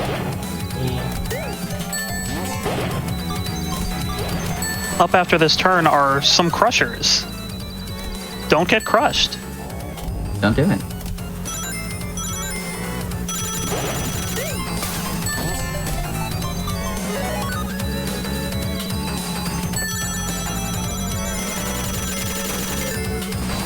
So Mathcat, I'm curious, how did you get into this game? Well, like I said before, I just heard like my friends talking about it because it was too much for them.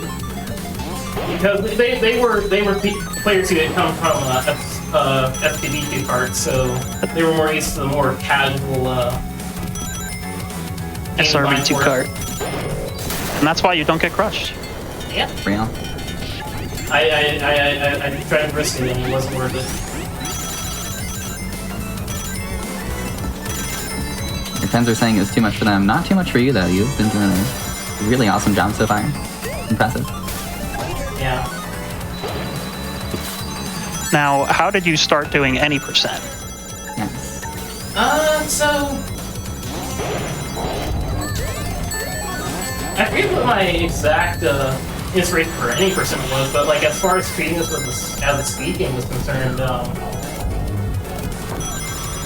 I like stumbled upon a video by one of the FPV attackers, Kaya, doing one of my favorite tracks in the game, Press Garden. And I was like, oh, this is a very interesting mode. Because, it's very different from Time Attack, as we'll see in the showcase, but, then that got me into thinking, okay, let me try to track out on that mode, and then that got me into thinking, oh, so that's how you take this line optimally, and that's how you do this optimally. Or, oh, that's why I kept messing up this line here. And as such, then I just started getting into this very competitive mindset. It is worth mentioning that in Mystic Cave Zone, there is a secret way to get to Hidden Palace Zone, which is one of the 2 extra tracks that isn't in a Grand Prix, technically.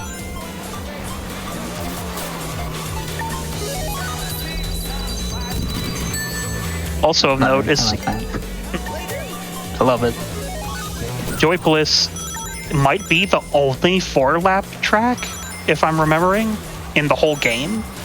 If there's another, I'd appreciate someone saying it in the chat.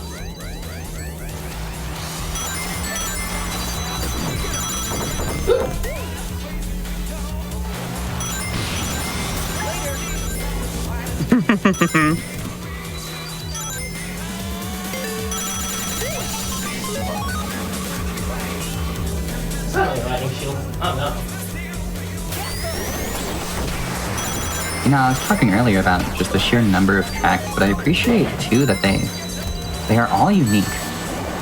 Like they all look like they have their own identity. And the layouts look relatively unique. Yeah. Track. This is a lot of work you know, went into this game. Exactly. Speaks to the amount of, care and attention that was put into this game. Huge shout out to Kart Crew. I love this game. It makes me mad sometimes. Yeah, as speed games will do. But we play them because we enjoy them regardless.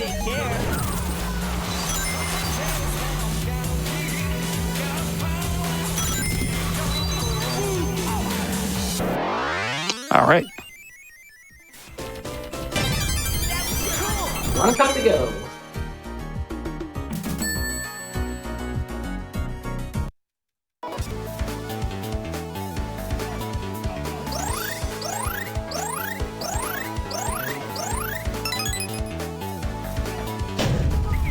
That was cool.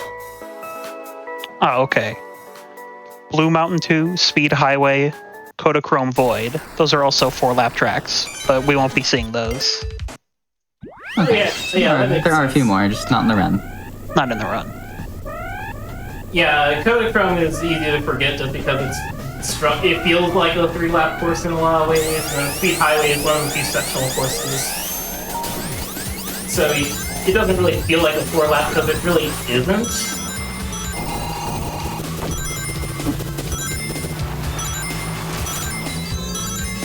Yeah, Speed Highway is like a marathon. You go in straight across the course. There's no looping around for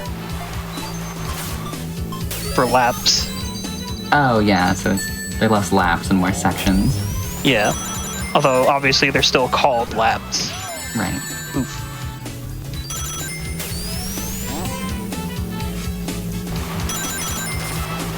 You're gonna try and do that here, that's because it gets around faster.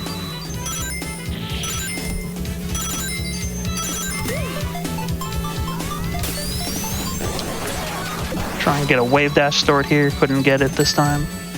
Yeah, but if you use it early, it's fine with that. Then Yeah, it's not a huge loss.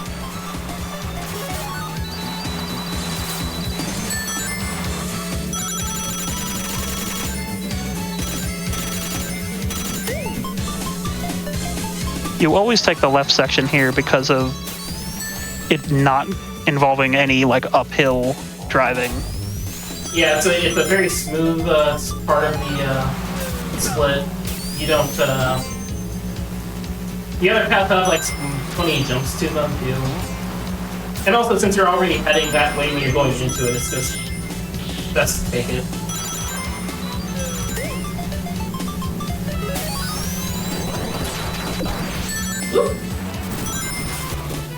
That was funny.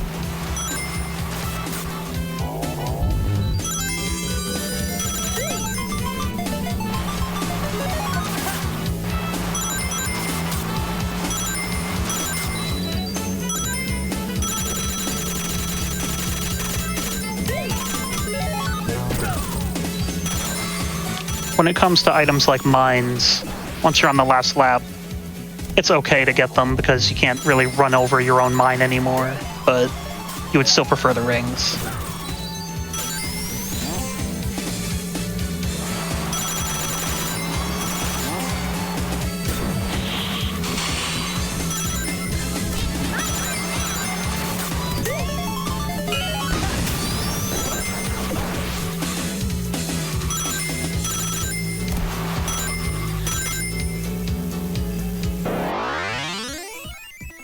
Alright. That was cool. Now on to one of the tracks that is considered by casuals to be one of the toughest in this game, being Marble Garden. And you'll see when we get halfway into it why.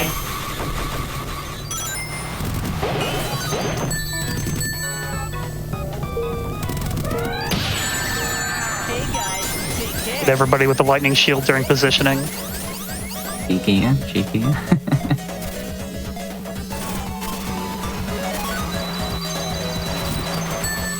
I would say that at first, I was not a fan of Marble Garden, but it's grown on me. There's a lot of uphills, though. Yeah, How do you feel about Marble Garden in the actual Sonic game?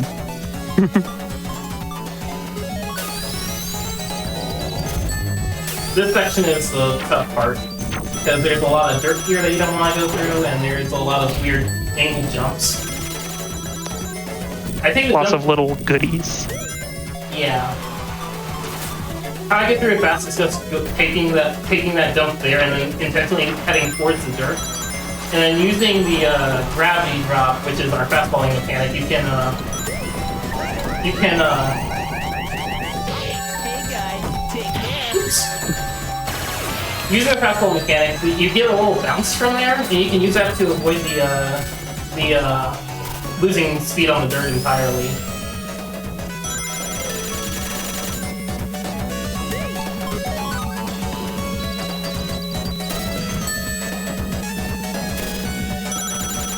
I appreciate that's you true. explaining some things while playing. Talking while playing this game does not seem easy. I'm trying to pick up the slack a bit in that, but MathCat's doing a great job anyway. Yeah. Someone did bring it up that there was a patch that helped with going uphill. So in the original release of the game, this map was even rougher.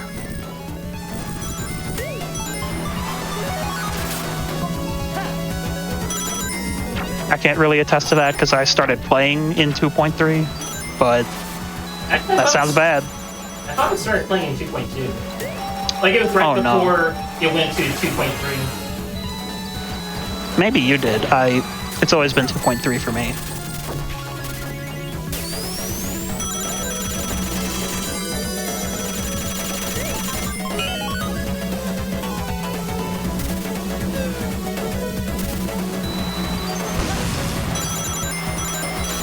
By the way, for anyone who is just joining us, is not familiar with GDQ Hotfix, this is our regular programming that we run, between our other speedrun marathons. So you can go to gamesdonequick.com/hotfix if you want to check out the show lineup and learn what it's all about. There's a lot of different shows on there, all run by some excellent people. Lots of different content on daily or near daily. Yeah, definitely check out the schedule. Click through to the in-depth schedule as well for a more in-depth look at the runs coming up the next few days. That particular uphill section was a little scary. Yeah, I could not pop in Orbanaut in front of me. It all worked out.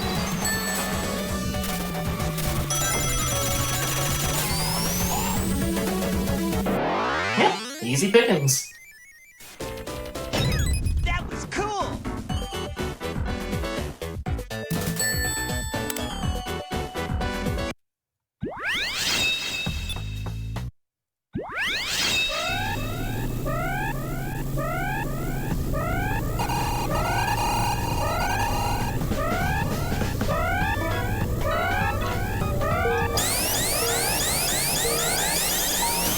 I'm not too keen on this particular track, but it's okay. Yeah, Silver Cloud has a lot of tricky switchbacks. in casual play. I will say, once again, the game's visual style impresses me.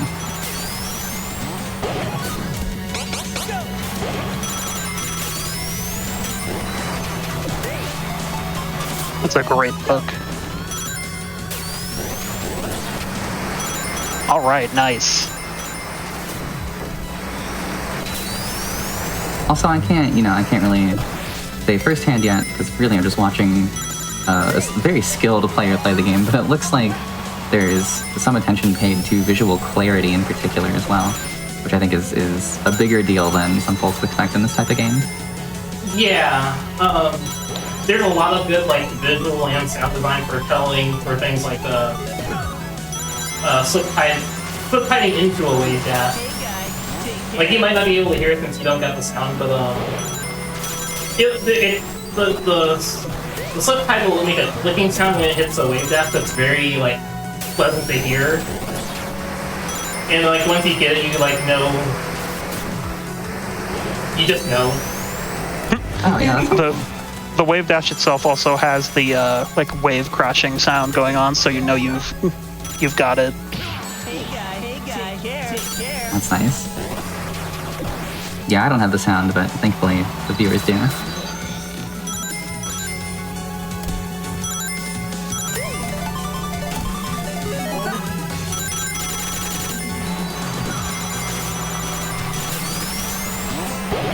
Oh, Could have been worse. McMahon with the, well, I was gonna say with the assist, but not anymore. Hey guy, Got him. take care. Nice shot. Hey guy, take care. speaking of sound design and nice shots, if you manage to hit a lobbed item onto an opponent, it will play a very funny sound. That was cool. That's like throwing bananas forward, or when you use the mine item, it like tosses into the air for a second. If that lands on someone behind you. Yeah, the landmine specifically. The proc mine will work a little bit differently. Yeah, doing the try again here at Sub-Zero Peak, which is basically the last boss of the run. Yeah, like the next race after this is fairly easy pickings. Oops.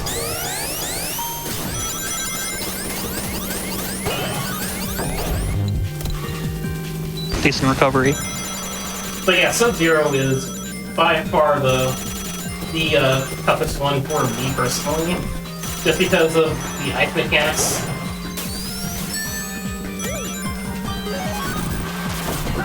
We've got windows you can fall out of.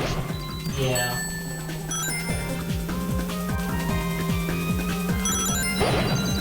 Those two sneaker panels earlier, and you can on to use later, but like I haven't exactly gotten to practice well enough on my own, so I had to take it a bit safer.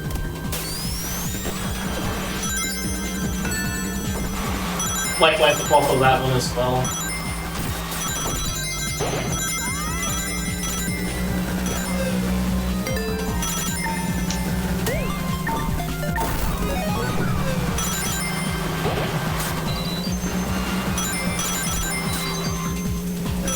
The jaws there, the blue shark item, it's kind of like the red shell, but it's affected by, well, all projectiles you throw, I think, are affected by your own speed. So if you're going fast, then the jaws will be even faster. But it might run into a wall, or you might run into your own jaws if you're too fast. You can also throw the jaws backwards, and it will home in on yourself, but at a slower speed. Yeah, which is useful for like getting people off your back in online,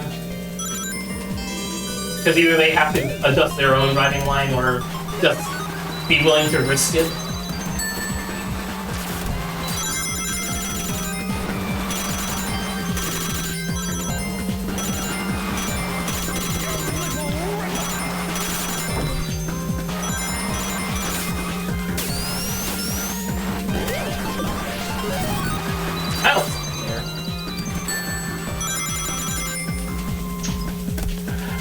Especially because we're playing Sonic here. Some of these turns are pretty tough. Like this spiral. Well, it would be kind of harder for heavyweights just because they have a wider turning radius, but like at least they get more speed out of it. Meanwhile, we're just kind of stuck sliding into walls sometimes if we're not careful. All right. Honestly, nothing went wrong. Yeah. Bit slow, but like it's fine. Alright, launch space.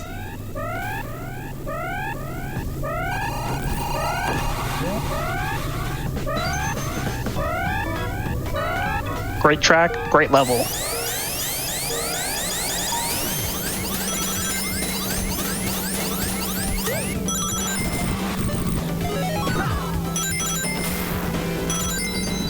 I was a bit slow there, but if you manage to get to the point at 7 seconds in, the flamethrowers will be off and there will be a speaker panel right there that you can use.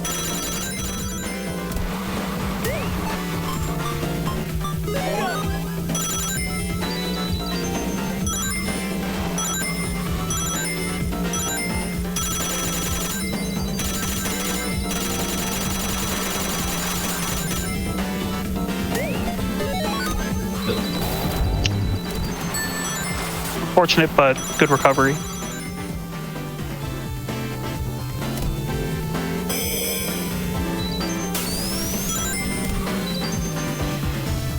Make sure you all follow MathCat, by the way. _MathCat. See some more of this excellent gameplay. Yeah. Hell yeah. I don't have the most consistent streaming schedule, but I do try to stream my runs pretty frequently now that I'm like very much into doing any percent. It's okay, I don't have a consistent stream schedule either. Those spikes up there, someone in chat pointed out, those spikes up there are not real. If you somehow launch up into those spikes, they don't hurt you. Well, for some reason.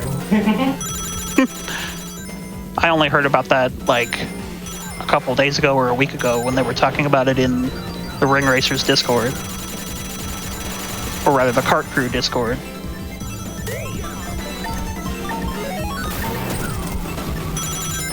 CPUs have some trouble with the, what are those called? I call it the downstream. Taking a hit there is unfortunate, but since we get in this section, we power through the hit stun anyway, so it's fine.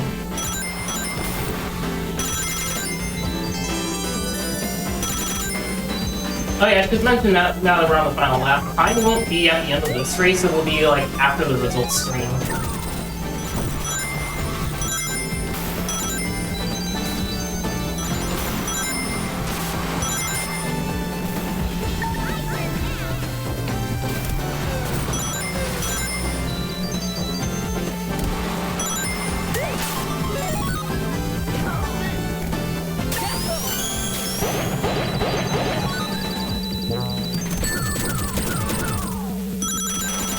Very fortunate sneakers there.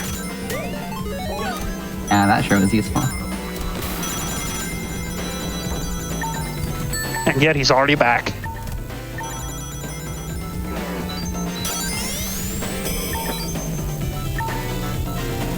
Oh, that's good. What the heck? Thanks for the flame shield, whoever that was. And wins the last race. Well done. Yeah? That was cool. What an ender.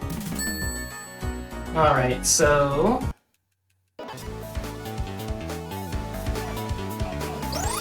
Time will be... That was cool.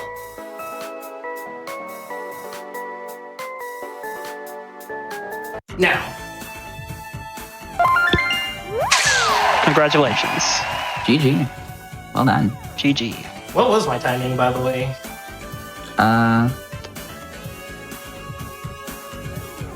I'll see you very soon. Looked like a 146.22. Not bad, that's... like just around the time that my original run was when I was doing Metal Sonic instead of a Sonic for my player. Cool. Yeah, GG. What's Thank you your so much for rank being on, harder? by the way. Sorry, we both spoke. Thank you so much for being on. Any shout-outs from either of you as you get set up for a showcase? Well, I guess, shoutouts to the Stray Banana Discord / leaderboards. That's where we keep all our, that's where we keep all the time attack and, SPB runs. And, like, the best part about it is that we have, like, since this game has built-in, replay recording, you can, look, you can take any of, the runs that I've done, any of the runs Eve has done, any that the world record holders have done, and you can insert them in your own game and compare your own run against ours. Downloading the Ghost, basically. Yeah. Also, I guess a shout out to the Ring Racer Speedrunning Discord as well as our current world record holder for any percent, Troy236, because in addition to being the world record holder, he's also done a lot of behind the scenes setup to make a lot of this possible. Like, we have an auto splitter for doing any percent, so you don't have to worry about keeping track of your own time as you're doing the run. You can just put in the auto splitter and you're good to go. And I did mention this before, but I did want to give a personal shout out to Akaya, one of the big SPB runners, because of its own time on Press Garden when I was first looking into this. That's probably like the big catalyst for me for trying to learn this game as a speed game, and like I wouldn't necessarily be here without it. So thanks for that as well. Hell yeah. As for you, Eve? I'd like to just give my shout out to the card crew for making such an awesome game. Yeah. Thank you very much. And looking forward to 2.4 someday. Mm-hmm. Oh yeah, 2.4 has been like a very the 2.4 version is sounding to be like a huge overhaul to some behind the hood mechanics. So there's been a lot of talk about that happening soon. It's been in hiatus, but like I'm hoping it exits hiatus soon because it would be very exciting to see. Mm-hmm. Yeah, so in the meantime, do not go away because we still have a bit of a showcase. Can you tell us what the showcase is about, MathCat? Yes. So I've mentioned FPV attack several times during this run. And we're gonna do one of those now. So FPV attack is the alternate version to time attack in this in this game. So you've seen the self-propelled bomb in my run earlier. It chases us down. We can't collect rings while using it. What if you had to deal with that for an entire race?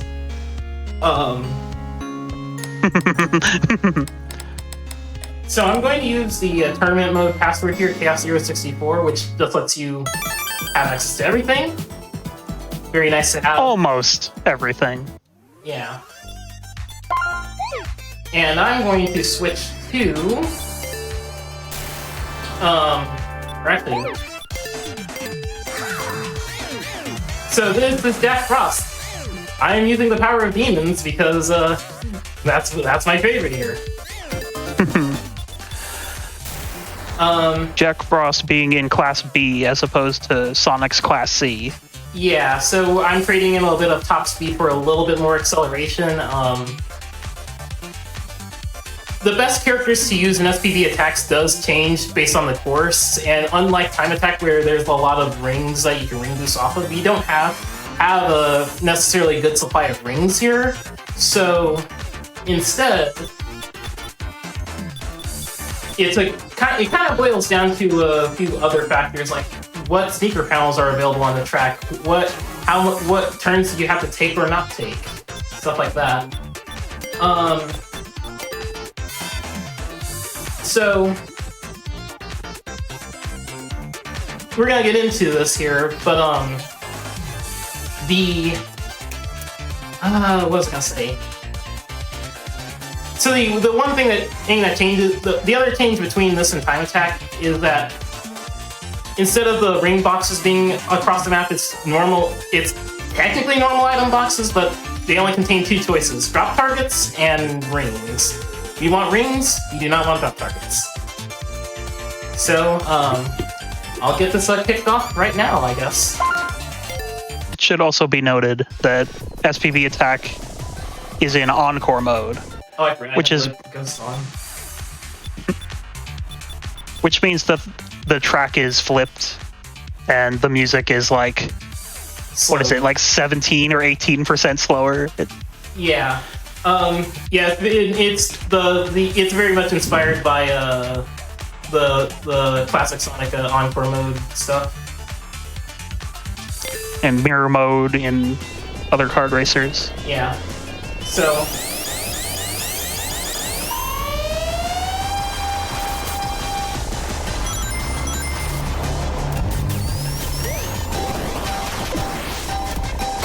Currently, I'm the world record holder for this FPV attack.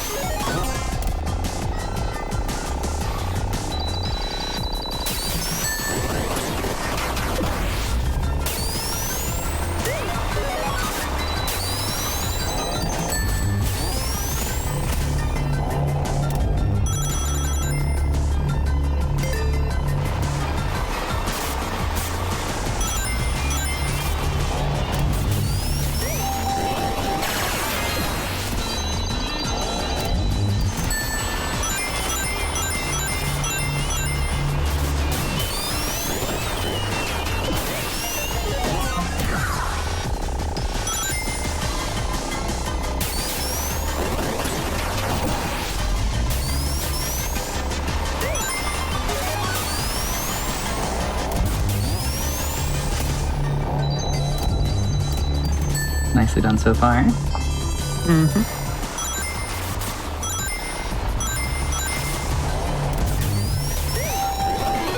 Oops. Oh well.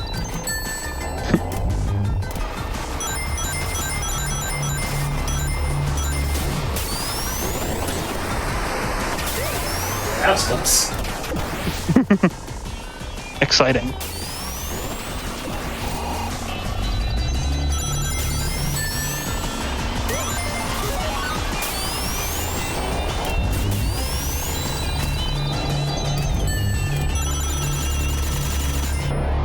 Nice. Yep. Yeah, so that's Nailed it. one of many FPV attacks. Bit slow on my time here. My current record is 144.42 for this. And like it is a very tricky mode. And like I mentioned during Rumble Ridge on any percent, there's been some new labbing being done for seeing how we can use drop targets in that mode, since drop targets are meant to be like a detrimental choice in SPV attack. So now that there's skips being discovered with that, things are gonna get very wild. Like my other best track, Weiss Waterway, I no longer have that record anymore because the things that are being done with drop targets there are disgusting. So yeah, there you go. Very nice. Yeah, thank you so much for being on Running Any Percent, doing the SPV Attack Showcase. Where can everyone find you on Twitch? Well, the_mapcat. Like I said before, I don't have a very consistent streaming schedule, but I do try to stream my runs whenever I'm doing them. So if you ever want to stop by and say hello while I'm working on that, then by all means, go ahead. Cool, Nice. cool. Anything else from either of you? Just thank you for having us and letting us show ring racers off. Yeah. Hey, I mean, thank you for being on. This was a lot of fun. I'm really glad that, this game got such a big showcase. Excited to go play it. I hope you have fun. Yeah, if you ever see me on the Nictopia server or like any of the other like regularly running online servers, feel free to say hello. Like I'm always having fun playing this casually too. So Yeah, Yeah, it seems to be a sizable and dedicated community for this game. You love to see it. I mean, the game in general has very clearly had so much passion and work put into it. Absolutely. And you can get it for free. That's awesome. I'll post the link in chat one more time for you all. And as you all go follow MathCat at @the_MathCat, I'm going to wrap things up here because that does it for our GDQ Hotfix content for tonight. However, if you missed out on any of this episode of Parallel Universe or none of the things before this, then stay tuned as we will replay both shows right after a quick break. And of course, tune in tomorrow at 1 p.m. Eastern Time for Make Your Own Victory, hosted by Quacksilver. Thank you all so much for watching GDQ Hotfix. Of course, if you don't catch the rerun, you can catch the VODs on youtube.com/GamesDoneQuick as well. But with that said, have a great night, anyone and everyone. Anyone and everyone. Anyone can have a great night, I guess. After watching this game, I know I will. Anyway, yes, thank you all so much for being here. Have a good night, like I've been trying to say, and we will see you tomorrow right